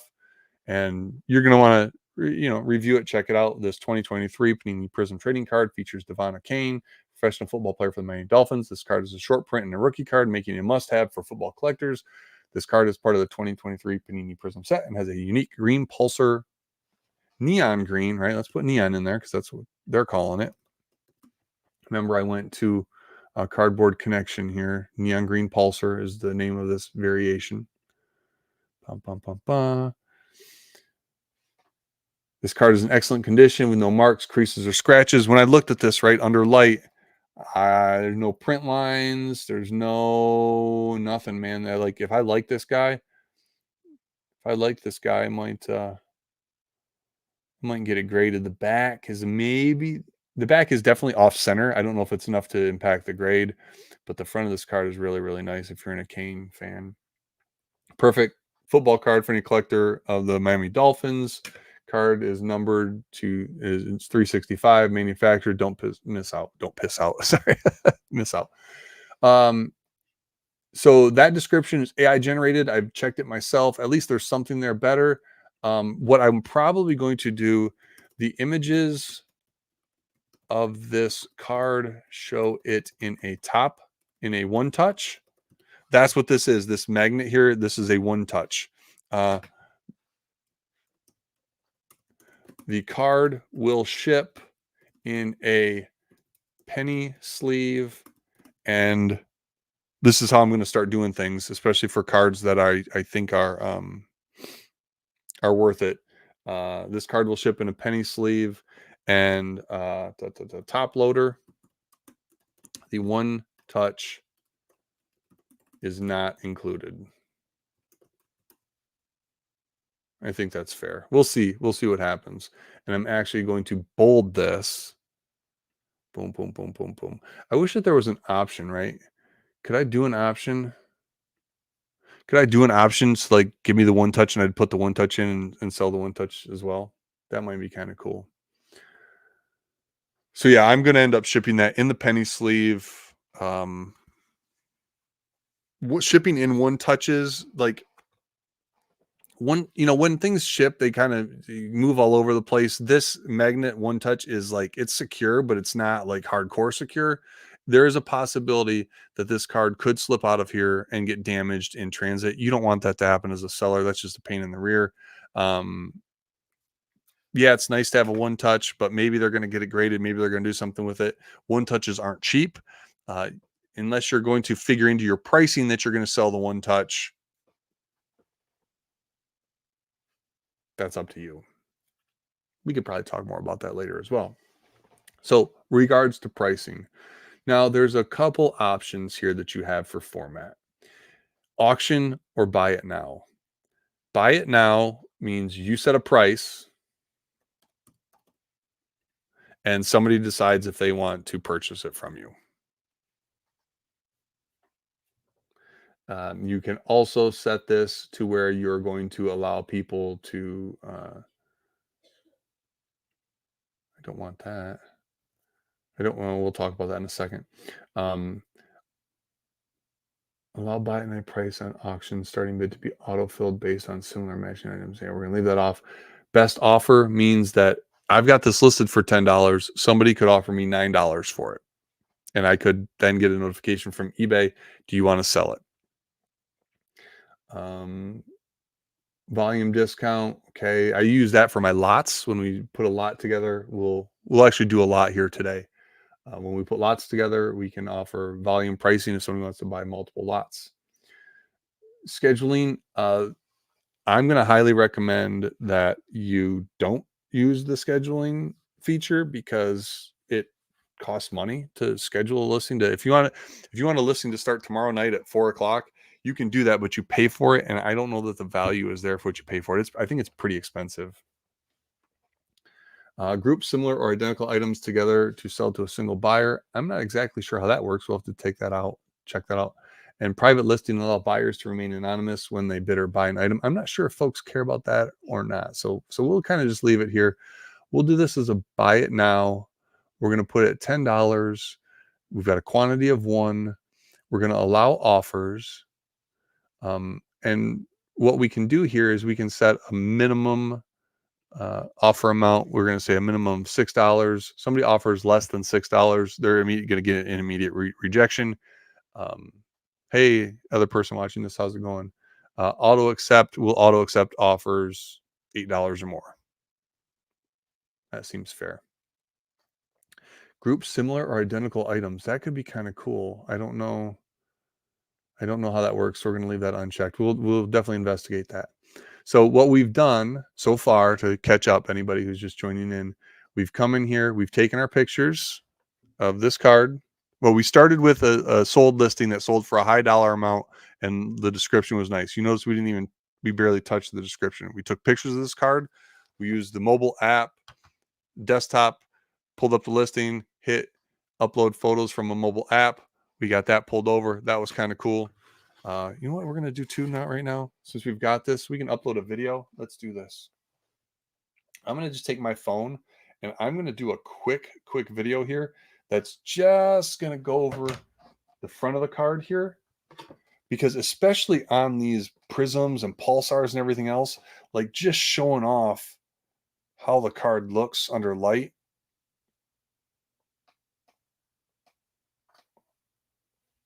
You know what? I'm actually going to hold this. There we go. That's going to be the best way to do this. I've got a rotating table that I've used for some videos. But right here, I'm just going to record this video, and you're going to hear me being quiet for a second, and you'll see the video in a second when this listing is done. And all I'm going to do is kind of do this with the card to show off some of the cool color in this.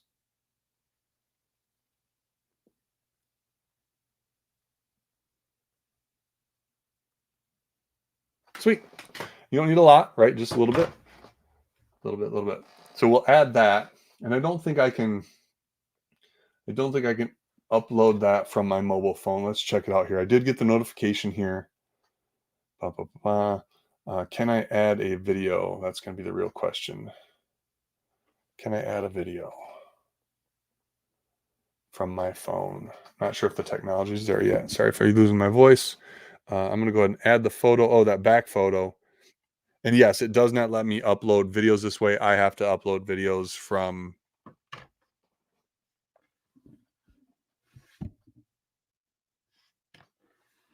got it. Yep. And there's the back that came in. I have to upload videos on the desktop. I don't think I can add videos from the phone, which is a little weird. I'm going to edit this. We'll do the automatic tune up on the lighting. There you go. There you go. When I did the back, I had it in the case. When I did the front, I actually took the top of the one touch off. Title was fine. We took out one of the emojis. We left it there. We make sure we have the full name of the card, the number of the card, the team name. There's lots of ways that people will search for these things. Can I do Miami Dolphins and put a space in? Yep, there we go. Miami Dolphins.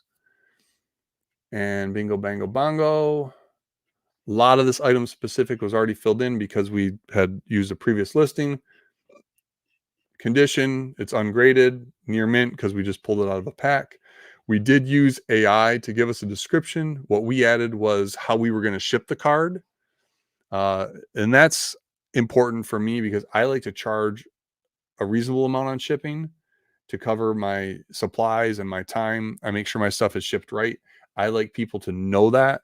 And putting that in the description helps me, feels like it helps me justify like the effort and quality of shipping that I do. I just don't throw cards into an envelope and send them or wrap them in toilet paper. Like Twitter's crazy. Once you start following stuff on Twitter, you see some crazy stuff. The card will ship in a top loader. This card will be shipped via U.S. Postal Service and inside a cardboard envelope. And that is the envelopes that I might have shown you before. If I'm selling anything, $1 to $5 to $1 to $10 card, it's going to go in something like this without too much crazy protection. Actually, it's going to go team loader inside a top loader inside a team bag. So there's the description. Pricing format, I set it as buy it now. We'll do a auction format eventually. We set a price of $10 based on some of that looking that we've seen before. Minimum offer is $6. We're auto accepting offers at $8. And then we're going to go into shipping here. And what we're going to say is we are going to use standard shipping, small to medium items. The weight on this is approximately going to be like 1 ounce. It does not weigh a lot. The size of this envelope is approximately 5 by 7.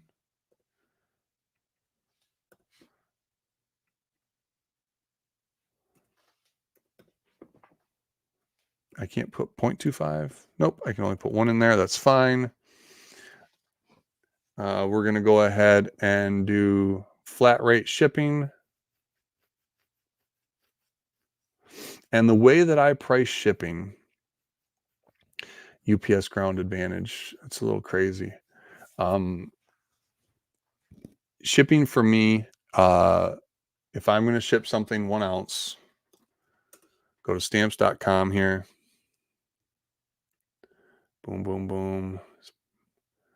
I'm actually going to pull it off to the side so I can take a look at that without showing you all my address and everybody else that I've shipped to here. But if I go ahead and I'm going to ship something 1 ounce, it's about $1.39. If I ship, let's see here. I thought I had this somewhere. Maybe I have to take a look. If I ship this, a penny sleeve, okay, let's call that a penny. That brings us to $1.40. If I ship in a top loader, what is that? 10 cents. There's $1.50. If I ship in team bag, there's another penny, give or take. You're looking at about $2 to ship a card safely. And that's what I like to do. I like to make sure that the card is going to get there. In this scenario here, I've got some extra money. I would sell this thing again for $6.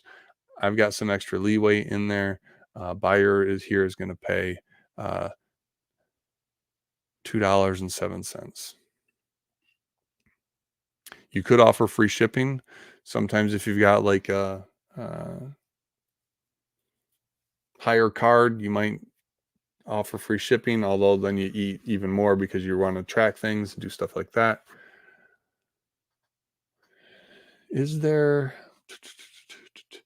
an eBay standard envelope option? Local pickup, irregular package, none of that. 1 ounce rate table. We're not going to worry about any of that. We're not going to offer free shipping. Preferences 3 days to handle. That's fine. Location. There we go. There we go. Um, $2.07 to ship. Maybe we make this $1.97 to ship. That way it stays under $2. And why seven? Some of the psychology of selling, I think, from what I've read and seen other places. Promoted listings. This is going to be a deeper dive, but we do have the option for us to spend some money to try to sell more of our cards. Probably don't do this. Definitely don't do this with all of your cards, but maybe to generate some traffic and eyes to your store might be worthwhile. We'll actually test some of this along the way as well. Payment require immediate payment when people use buy it now. Let's do that because I think if somebody wants the card, let's just cut out the BSery and just pay for it. And then we can list this for free and there will be a final value fee and we will list this card. And bingo, bango, bongo. My listing is now live. I can view this. That picture looks a little fuzzy to me. Oh, there it goes. Well, even those edges, those look a little fuzzy to me. Huh. I have to maybe see what's up with my phone camera here. Maybe the lens might need to be cleaned. But there's that picture.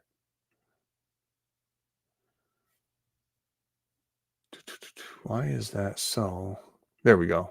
Right. Okay, I can see that. Yeah, you see a little bit of that's the camera that's doing that. Yeah, I gotta figure out something better with this.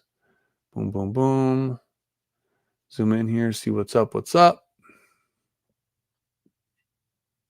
Right. You allow people the option, kind of look around, see the card. Now, not all print lines and stuff like that show up, unfortunately. So you do want to make sure that you are, again, being honest simply because dealing with returns is a pain in the rear. And there's the back. We can kind of take a look at this thing. Dun, dun, dun, dun. See, you got that right there, the picture in the back. That's why you might even take pictures where even the back is out. Because look right there. Somebody could look at this back and be like, ooh, that's gross. That's not actually on the back. Um, may even retake these without, the pressure of doing it live in front of you. But revising listing is easy, right? We just click right here. Boom, shalock, lock, boom. And we can go in and change our pictures, do all kinds of stuff. Let's go and add that video. So I'll go back here into, my son is so crazy. The video here, here's a nice 6-second video. Let's download this.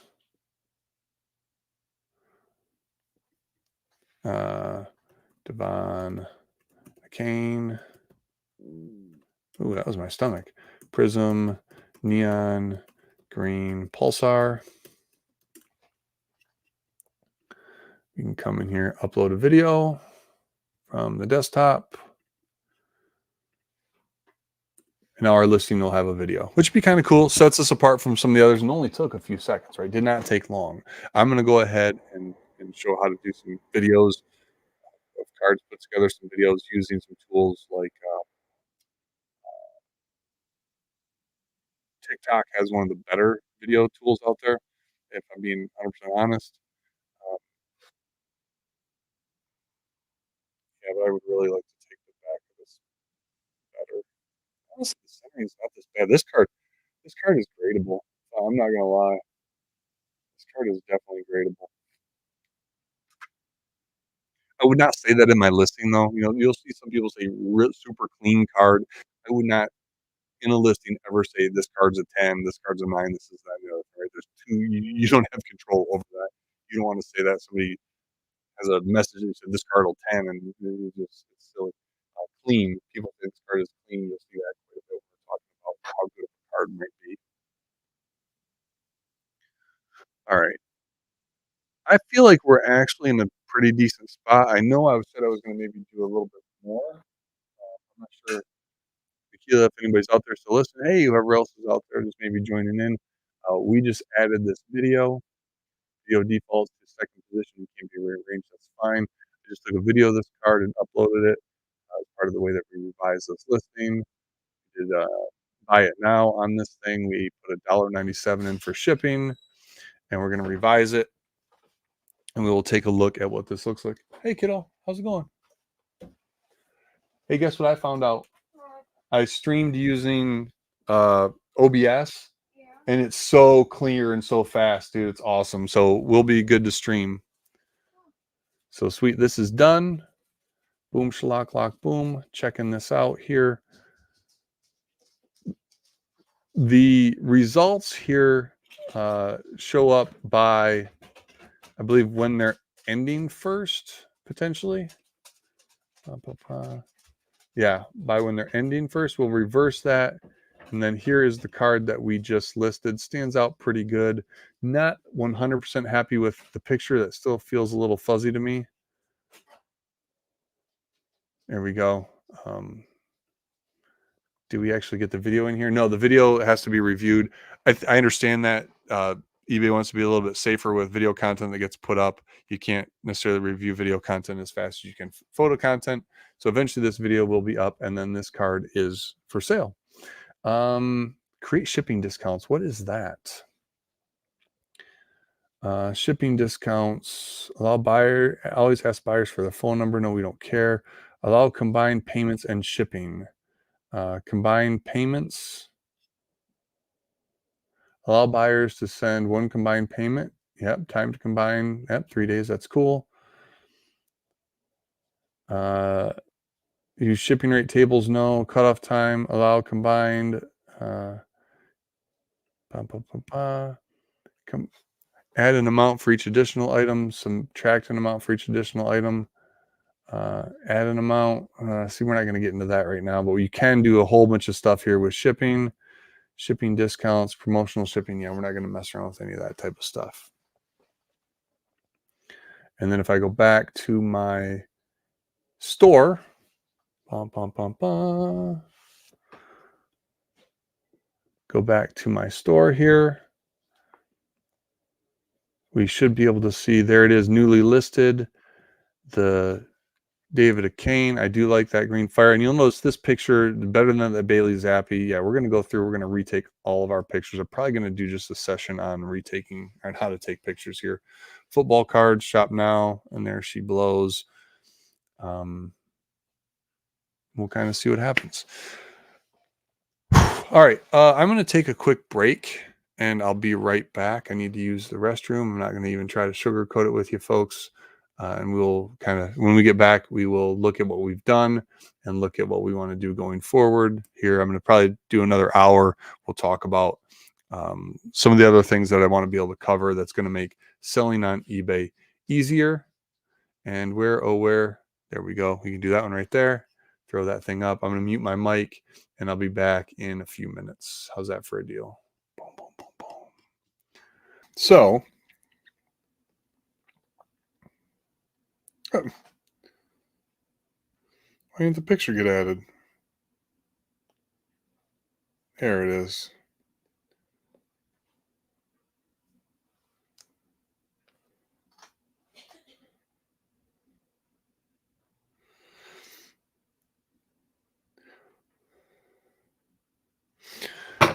All right, so we spent a good part of the last 2 hours really looking at selling on eBay from the perspective of getting started and some of my initial thoughts. I think we poked around the store, looked at some of the basics. We talked about a few things, more than a few things.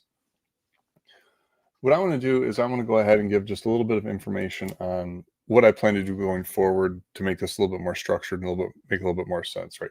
When you get started, sometimes you just like throw stuff out there and kind of you want to play around.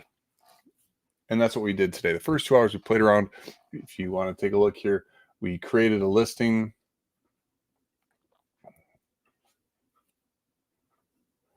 Pretty cool, pretty cool. We went in and we looked at the store, and we actually changed some of the settings on the store, how this thing looks. Did some of that. We dug into the back end of eBay, specifically the summary view, and kind of navigated around what all this stuff over on the side is. Then we also went in and spent some time in the selling view, looking at like orders, listings, what we have for sale. Marketing, we didn't even look at yet. We'll get into that eventually. Store, we did look at editing our store. We did actually edit our store. We looked at performance, no sales. Be like, well, why are we listening to you if you don't sell on eBay? It's because what else you can do? Say hello to financial payouts, recent activity. You can see here my store subscription fee. So that is $4.95. Some PayPal, sold some stuff, yada, yada. Research, we'll dig into this, but this is a little bit bigger. And reports, that'll be a little bit bigger. Out of the gate, though, like what you really want to do is you want to establish your name, presence, whatever on eBay. Start to connect with the card selling and buying community. And what we're going to do right now is I'm going to go through this list and give you just my little bit of a rundown on what I think we should explore and how we're going to break this down going forward. So understanding the basics of eBay, what we just did with creating the listing, that's one part of it. We'll spend a little bit more time identifying values later on. We'll also, once some of the cards I have sell, I'll probably put an auction together tomorrow. Sunday seems to be a good night to end auctions, although next Sunday is Super Bowl Sunday, so maybe not so much. We'll think about that. We'll talk about that. Maybe I should actually do an auction card here before the end. That's what I'm going to do. I'll do one auction end of today. That way next week we can see what happens when it ends, and we can. Oh no, yeah, tomorrow wouldn't be the Super Bowl. A week from now, right? So let's go ahead here and understanding the basics. We're in a good spot. The selling, shipping, we can kind of break down and see what the fees are and what actually we make from selling a card on auction. What an auction looks like. Identifying the value of sports cards. This is another one where we could go on and on and on. Best place to look is going to be to start looking is going to be in the eBay sold listings. So we did this earlier, right? We looked for this Devon Arcane that we were going to sell. Hey, there's my new listing right there. That's sweet. When you do this initial search, what you see are cards for sale. So we see some with best offer. Now, my picture in my listing here is $12. This one right here is $9 total. My picture is much, much better. Like which one of these do you think gets clicked on first? Which one stands out first? Yes, this one is first on top, but the emoji draws your eye in there, and then the brighter picture draws your eye in there. Pictures matter so much. Like this one here, I wonder what that one's going to sell for, right? The difference being here's best offers. There's another one for $10. I'm higher priced than everybody, but I feel like I've done a better job presenting my card. And also I added this picture here recently, just now, from some great advice from conversation folks on eBay. I'm sorry, on Twitter. This picture right here, bingo, bango, bongo. This is going to show you how this card ships. Penny sleeve, top loader, all that stuff that I put in the description describing how I ship. Boom, boom, boom, boom. Clearly identifying that the one touch isn't going to be included. There we go. There we go. But if you really want to see what cards are worth, air quotes, because that's a big, huge conversation, we're going to go in here and look at sold items, and we can see that this one sold for a total of $6. This one sold for a total of $6.57. That's a different card with the patch on it. This one sold for $12. This one sold for almost $12. Here's another one, right? Our prices are right in line. I think that the pictures that have the images that have the better pictures, you notice this one being a little bit brighter, this one being a little brighter.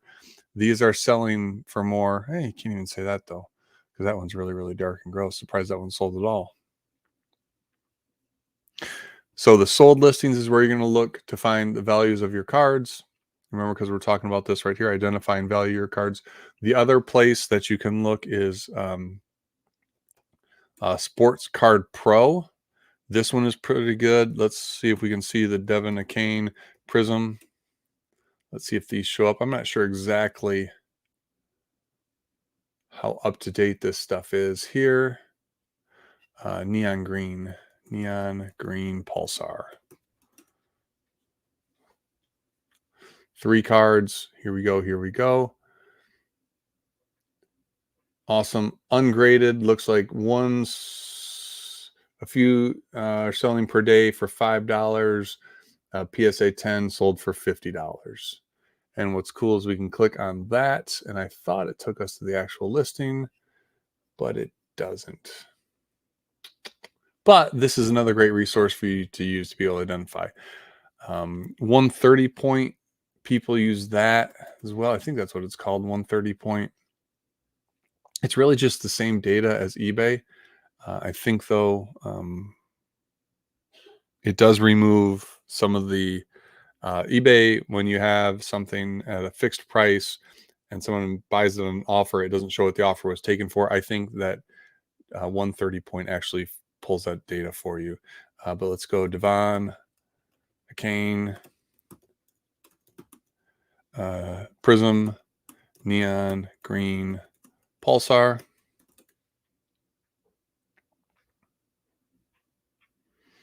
See what comes up here. Yeah, and this will be kind of the same ones. Best offer sale, loading actual sold price. So the best offer accepted there was $8 for that patch card. All right. And now, yeah, I don't know exactly how they pull that info, but that's good info to have, especially if there's only a few that have sold. And they've sold all that way, then, if the best offer is blocked out on eBay, what it actually really sell for, you come to 130 and you can find that out.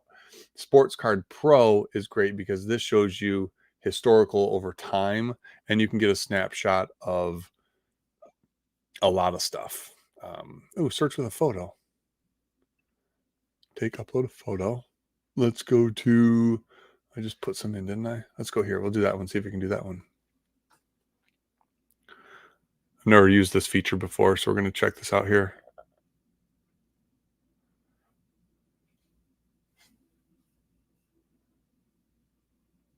And those are the best matches, so it didn't really do too well. But let's go ahead here and we'll say Hendon, Hooker, Prism, Orange.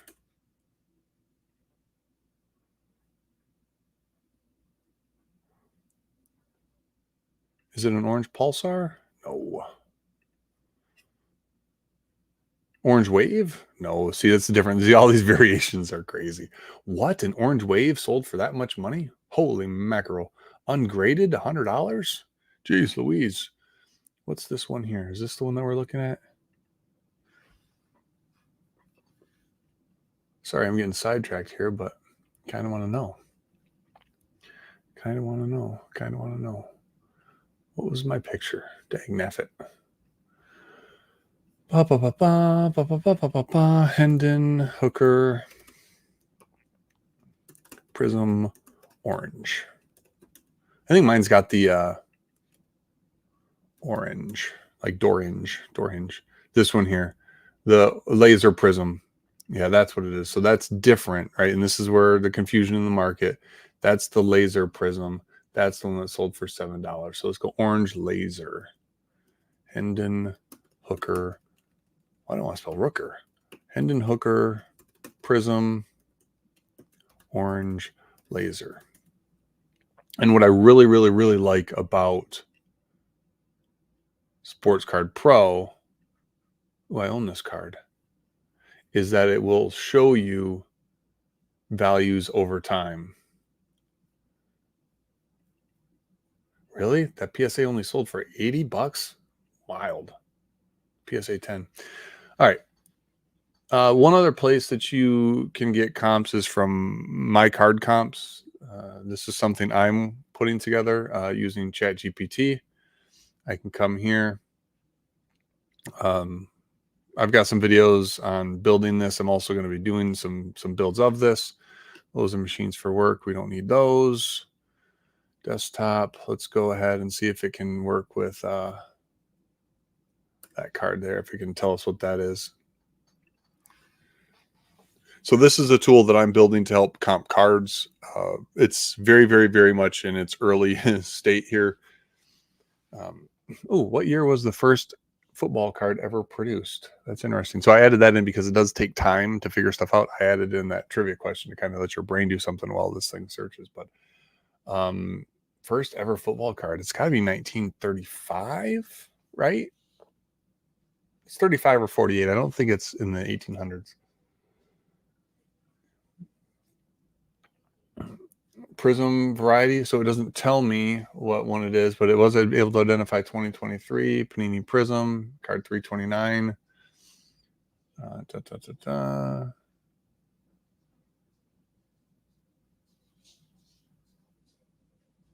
Does give me a Prism parallel B. Oh, it was B. It was in the 1800s. Cool.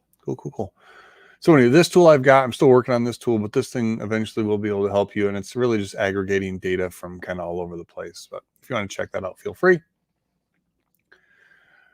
Product sourcing, right? This is a great one, big conversation. Product sourcing for me right now, and where I'm kind of aiming this and what we'll do in the next couple of videos here. We're really thinking about just if you buy cards from the store. And the way that I like to sell cards from the store is in team lots. I've done some testing here with prices on figuring out like for shipping of lots and things like that. But a nice 7 to 10 card lot of a team seems to sell okay. And it's an easy way to kind of get rid of your bulk, other than just giving it away or throwing it away.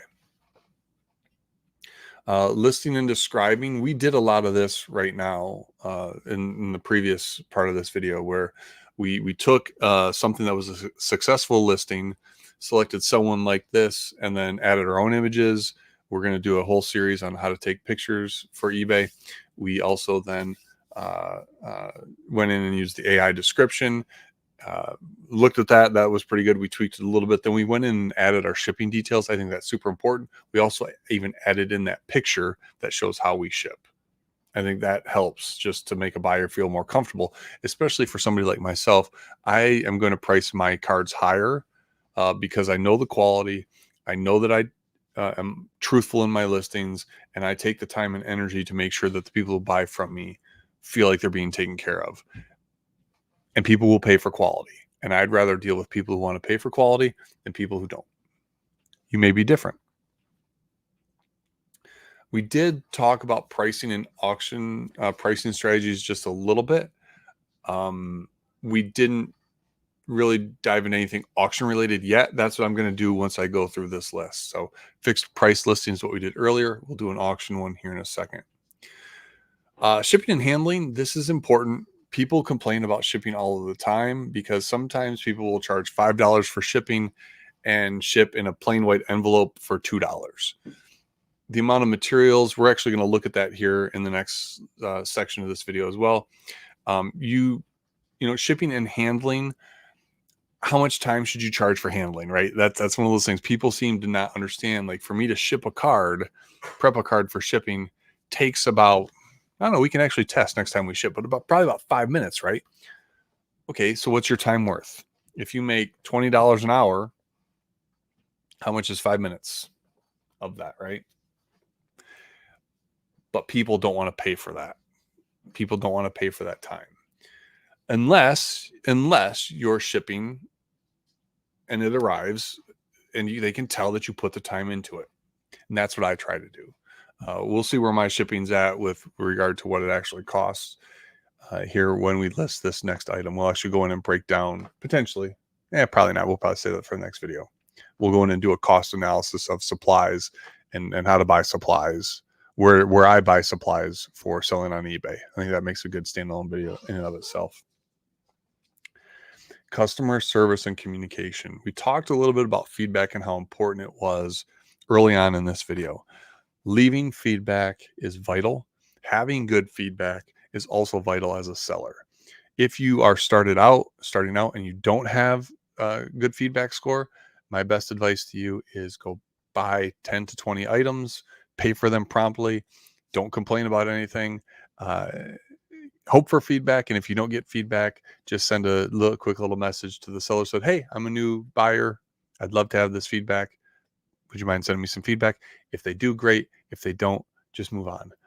That is going to be one of the things that my biggest recommendation when messing with eBay. People, maybe they buy and they cancel. You see posts about that all the time. Somehow, some way, sometimes you just got to let stuff go. Now, if it costs you money, that's different. There's eBay disputes and some things like that we'll talk about. There's ways to protect yourself from getting kind of screwed, for lack of a better way to say it. But in situations where somebody maybe makes a stupid offer on a card, or somebody says a dumb, who knows, whatever it is, just let the dumb stuff go and move forward in a more positive fashion and focus on more positive things. Seems to be a better way to handle stuff. If you keep it fighting stupid, you're just going to attract more stupid. Marketing and promotion. We will look at promoted listings on eBay and how to sell them. Using social media, this is super, super, super important. And this goes into one of the things that's coming up with regard to networking. Get on social media, specifically Twitter is where I've found the most success. If you're looking to sell cards, you want to engage with the card community first. Don't just show up and say, here, come buy this from me. Be a member of the community, build some trust there, establish your name there, establish who you are, and use that as a place to not just promote your eBay listings. It's a good thing to do. I'll actually show you how I'm doing that and how I'm going to do that. It's also a place where you can sell and avoid some of the eBay fees. Managing eBay sales, we will get into that, the report side of it, and being able to know what you actually, profit and loss on specific items. Another important piece, hugely important piece, especially if you're going to start selling in quantity, especially if you're going to have stuff kind of as buy it now, which is kind of up forever and not as part of an auction and listing. Organizing your collection, and not organizing your collection as a whole, but organizing what you're selling on eBay. Folks, have a dedicated space for where you're going to keep your cards that are for sale on eBay, and make that a holy place where that's all that goes in there. It may be a 2-row box. Don't use 1 row for your personal collection and 1 row for eBay. I'm going to advise against that. It's too easy to mix, cross streams. 1 box, 1 row, 2 rows, whatever it is for your eBay sales. Please, please, please do yourself a favor. There's nothing worse than selling a card and not being able to find it. You've got to keep your poop in a group if you're going to sell on eBay, and plan on scaling that to where you're selling hundreds of cards, if not thousands. There are people who are selling thousands of cards and have thousands of listings on eBay. How do they keep that track of that? They obviously have a system, and they hold that system sacred. Legal and ethical considerations. We will take a shallow dive into eBay policies. My advice is to read all of those things. Don't try to sell fake cards. That's a huge one. That's just a no-no. Don't try to be deceitful. Be open and honest, and you're not going to have any problems. You probably don't even need to read what the legal things are if you're just an open and honest person. Risk management. So we are going to talk about some of the things with returns and disputes, and how to handle some problems. Again, I haven't had a lot of problems. Then again, I'm not selling thousands of cards, tens of thousands of cards a year like some people, right? This is one of those things, right? Just like a lot of life. When you scale up the good, the bad comes and scales up with it, right? So if I'm selling 10 cards a month, cool, no real problems, maybe a problem here and there, 1 every 2 months. But if I go up to sell 1,000 cards, the number of interactions is likely going to lead to more people who may or may not have problems. Best example I can give of a situation I ran into: somebody bought 10 lots of Pokemon cards from me. I shipped them, had in my tracking number. So protecting yourself with some of that stuff is important. They claimed that they never got it. They filed a dispute with their credit card company. eBay, part of that process, they actually, because I'm a seller and pay for my store, I think that's how it happened, I was actually covered from that. So there's a $50 charge back to their card or whatever that they didn't pay for. They got refunded. eBay didn't take that out of my money, which I thought was phenomenal. We do need to talk about authenticity and licensing a little bit, but nothing too crazy. Risk management, we just talked about that a little bit. Another part of risk we just talked about was losing cards, right? If you lose a card, you can't find a card, just be honest with the buyer. But having those spaces where you have a dedicated space should keep that from happening. Continuous improvement, right? So this is something where when we looked at a little bit of the store traffic stats, and again, I didn't have any because I haven't been selling for a while. I've been focused on some other things. We'll talk about data. We'll talk about analyzing data. We'll talk about some A/B testing of like, I might promote this one and not this one, and how I can use some of the tools built into eBay, along with some of the things that you can do with YouTube, with Twitter, with Facebook, even maybe paying for some promotion on those other sites to drive some traffic to your store. Once you get to that point, again, this is all just getting started. I'm going to say if you're getting started, you don't really need to worry about continuous improvement at this point. You're just trying to establish yourself as a seller with a good reputation who has nice products that you ship on time.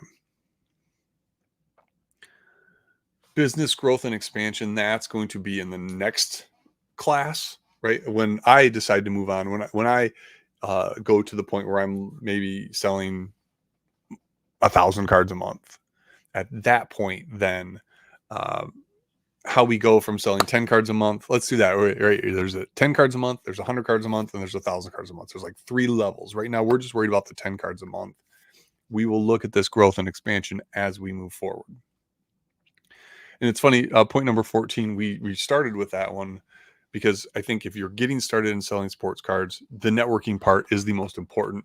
Get yourself a Twitter account. Maybe you want to have a dedicated Twitter account for cards and keep it separate from your personal. That just kind of depends on you and what you're trying to do. But no matter what, with your account that you're going to use to engage in the card collecting community, follow Card Purchaser, engage with the community before you try to sell anything to them, understand how it works. Probably stay away from the Discords and those other things because they get a little messy and sometimes you got to pay for them unless you're comfortable doing that. There's definitely enough to learn just on Twitter, following Card Purchaser. Time management and organization. Yeah, we touched on this just slightly, when we talked about selling and managing inventory and knowing where your stuff is. Managing your time and having not just a dedicated space for your, as you're getting started where you're selling, the physical space, but then also the time space, right? The temporal space. Like, I'm going to spend every Saturday for 2 hours doing my listings. Those listings end on Saturday. I'm going to spend 2 hours on Sunday preparing those listings for shipment. Somehow, some way, some semblance of a schedule is what we'll come up with here as we look to sell. I'm probably going to run and manage the store just live as part of this. Feel like that's maybe the best way to help people learn, while also then having this content broken down into a course for those that really want to get started. And having solid workflows, that's going to be super, super, super important. And, as somebody who, if you're just getting started selling, probably have a 9-to-5 job, or, some version of a job or jobs, maybe family, friends, whatever it is. You want to make sure that if you're going to sell cards and you want to do it over the long term, you need to make sure that you can incorporate that into your life so that it doesn't, so that it's enjoyable, right? At the end of the day, most people aren't going to make millions of dollars selling sports cards, right? It's a cool habit. It's a cool way to recoup some costs. It's a phenomenal way to make some connections with some really cool people. Managing that, balancing that as just one aspect of your life, super important. So those are the things that we're going to cover as we move forward. Today, we talked about networking. We talked about some of the basics of the back end of eBay. Now we're going to go ahead and we're going to sell, do another listing. This is going to be for an auction. Okay. So let's go here. Let's look at maybe some of the other cards I've I pulled recently. Dun, dun, dun, dun, dun. Did I pull any cool football? I got lots of cool football. Nothing too crazy. There's a Tom Brady lot we could throw up there, but I don't like to do auctions as or lots as auctions. I think lots do better as buy it now, especially like kind of what I might be targeting here. We've got this Zay Flowers green neon pulsar. There's a Will Anderson silver. That's kind of nice. You pulled that bad mamma jamma. Here's a Patrick Mahomes. Here's a Patrick Mahomes select. Maybe we'll do that. Maybe. Yeah, we should probably save that one. I think we need that for something else. What else could we sell, huh? What else could we sell today? Michael Pittman Jr. See, we're in a weird time of year right now. We're moving from football to baseball. I don't mess around with basketball or anything else like that. Let's see if we can. I want to have something that will actually sell. Let's go ahead and try to sell this Peyton Manning Man of the Year card.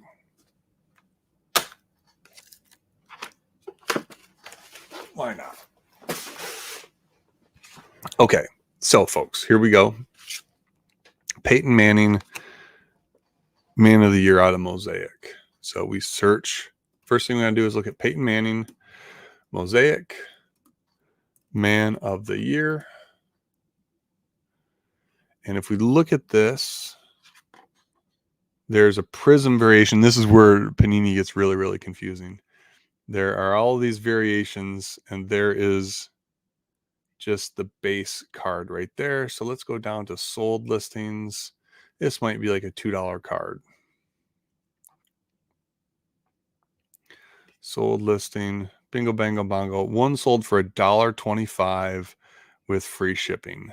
I don't know how you make any money on that. I know that there are some folks, and again, this person has 6,000. They've sold tons. They've got a system. They've got a system for scanning, storing, shipping, everything that allows them to do that volume. Because really, they probably made what? If they ship that in a plain white envelope, you still got to deal with having some type of protection on the card. Probably sold that for, probably made 50 cents on that card, give or take. Let's go ahead and we're going to sell one like this, though. And I've taken the card out of the penny sleeve.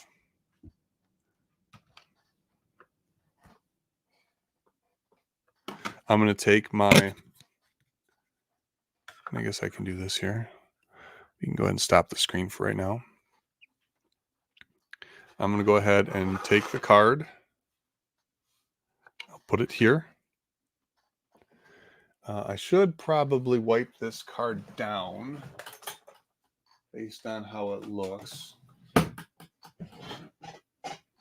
Bum, bum, bum, bum. Where, oh, where? I don't do a great job of keeping my poop in a group, folks. Where is my, oh, there it is, the toy. I use a glasses case.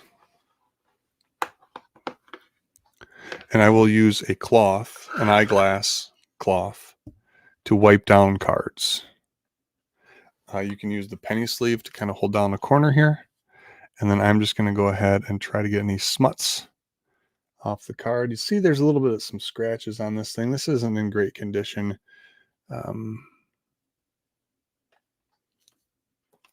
Maybe a print line on it. Centering on the back is kind of gross. That edge is kind of gross. Yeah, there's a little couple scratches on that. So we're going to try to make sure that the scratches show up in the picture, because that's just how I like to show exactly what is going on with the card. In the pictures, I may identify in the listing that there's a couple minor scratches, but as a $2 card, $1 card. Nobody's going to get too excited. So I'll come in here.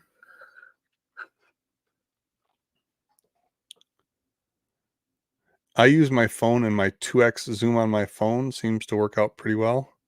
Come in there, take a picture of the wide shot of the card. Come in and take a picture of each corner.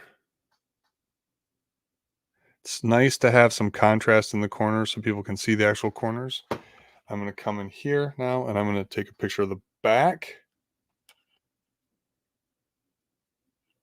Man, there's a gross print line on that back.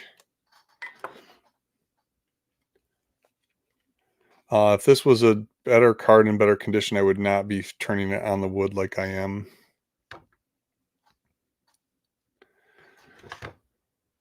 So a wide shot and 4 corners on the front, and then a picture of the back. And then I'm going to put it in the, how are they? This top loader is gross. What the heck? I think I have some used top loaders. Not a big fan. And then we'll go ahead and take a picture of this in the top loader. I've got a sticker here on my floor, or on my table. I'll take a picture of the card next to the sticker. And my brand is being represented. Put my cleaning cloth away.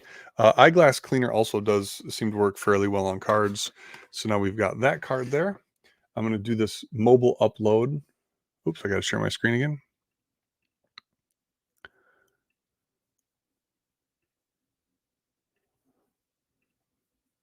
So I hit this upload from mobile.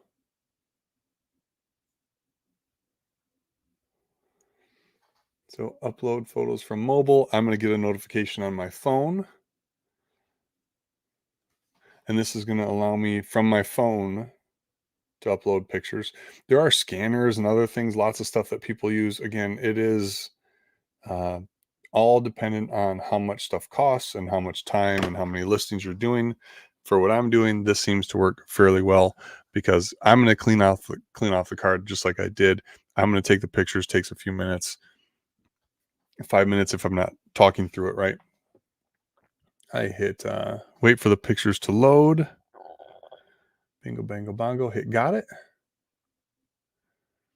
And there are the pictures. I also remember I had a picture. Oh, shoot. I'm going to add in this picture that I showed of how it ships. Oops, not that one. Dang naffit.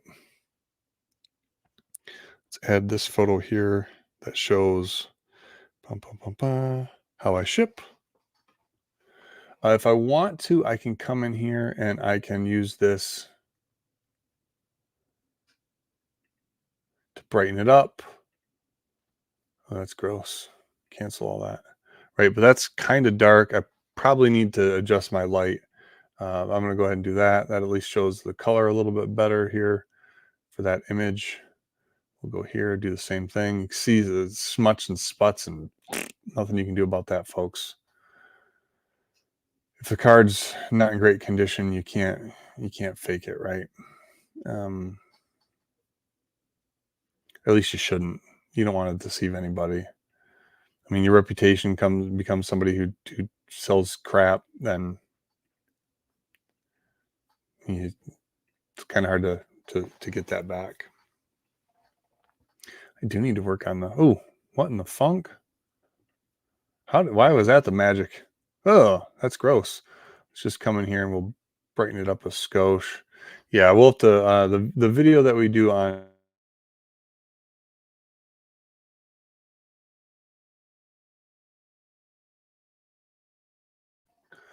all right. And then we will go 2021 Panini Mosaic Man of the Year, Peyton Manning, Indianapolis Colts. That's sweet. Item specifics. Remember, we do have our own store category here. So sports card singles. That's kind of nice. I think it did that automatically for us. That's cool. That's a store category, which is different than eBay's item categories. Football, yes. Peyton Manning, 2021. Panini. Features, I don't know. Yeah, base card, that's fine. 2021 Mosaic, NHL, no signature. Mosaic Man of the Year, that's fine. Card number, that's sweet. We're going to go ahead and go to condition, and this is where we can pick ungraded. And now here, like, I'm going to be honest, right? Like this is in excellent condition. It's not in great condition. There are those couple of scratches. The back has a print line. I'm going to be honest with my buyers and leave this as excellent condition. I'm going to use AI again. And this is a lot similar to what we did with the other card that we listed. 2021 Panini Mosaic Sports Card featuring Peyton Manning. This card is made of cardstock material and is part of the Mosaic Man of the Year set. Card number 263. Sweet. And is an original licensed reprint manufacturer. See, I don't understand why that word reprint is there. Is manufactured by, there we go, Panini. This card is in standard size, excellent condition to any collection of trading cards, signals, or sports trading cards. Is not autographed and is not vintage. The card is in excellent condition, is a must-have, blah, blah, blah, blah, blah. Okay. And then we can add a template. Maybe I should do this. Can I do that? Custom template. We'll show that a little bit later on, but I'm going to come in here and I'm going to grab the same language. The card will ship in a penny sleeve. I didn't have a one touch in this video, or in this picture. So the card will ship in a penny sleeve. Let me go ahead and get rid of the Control X, Control V. There we go. The card will ship in a penny sleeve and top loader inside a team bag. This card will be shipped via USPS and inside a cardboard envelope. Awesome.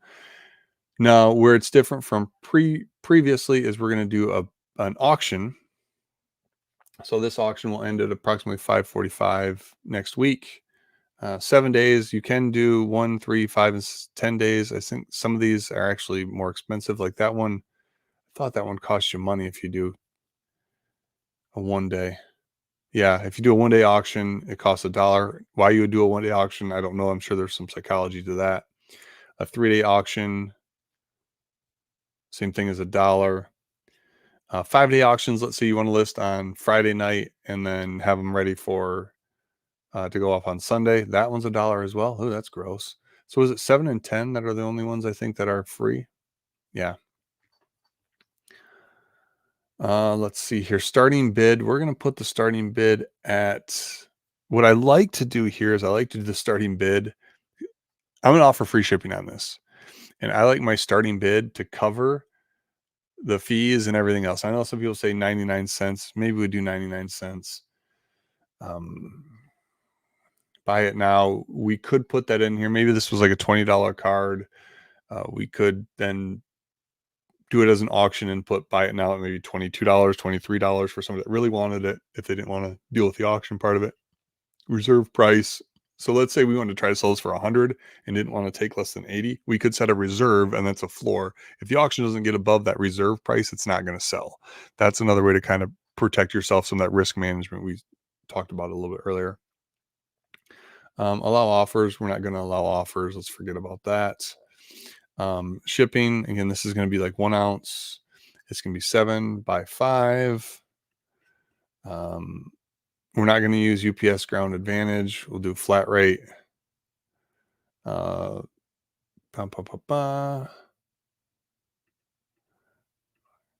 Change the service.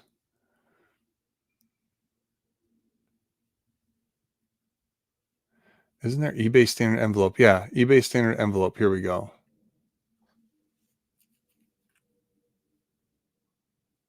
Which includes tracking, includes insurance. They're saying 63 cents. So if it's 63 cents for the stamp,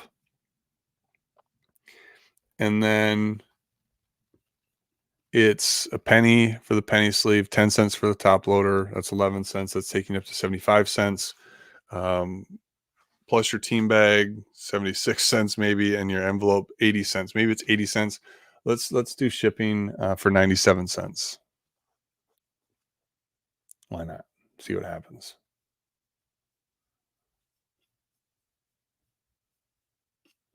and we'll list it. And then this, with any luck, will sell by next week. And then we can, next Saturday, next Saturday evening, we'll do a video on shipping. And we'll calculate like what supplies cost, all that kind of good stuff to give you a better baseline example of what's the initial investment that you need to make to have enough supplies to ship with. That sounds like a good idea, right?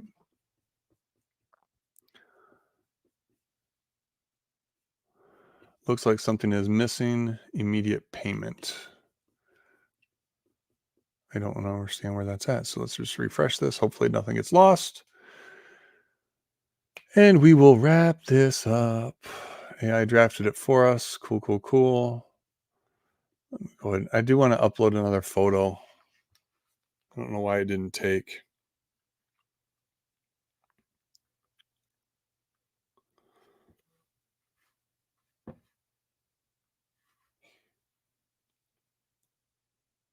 There's the photo that I just had of the packaging. I think that's one thing I haven't seen that I think more people should add is a picture of how you ship.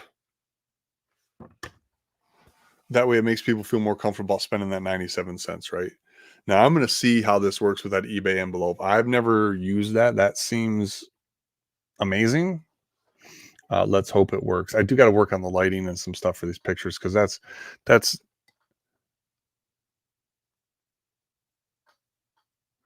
actually, that color is not horrible. It's a little bit more orange. Probably not as big of a deal on sports cards, but like on clothing and things like that, you want the color, people to be as close as possible. This light right here, if you look at it, that's the problem. It's an orange light. I need to use that white light for taking pictures of the cards because then the pictures will actually show up like they're real colors. This orange light, the color of light that you have on the picture will actually change the color of the picture. So auction 99 cents is the starting bid. Actually, you know what, we're gonna do? This 77 cents. Let's go. Touchdown. Peyton Manning offers. What was the thing that it said in there? Like we had, what was the warning? There was some warning somewhere, and it was about 7 days reserve price, allow offers, shipping, autofill shipping. What was the issue? Rate table, no. No. See pricing options. What the funk do you think was the error?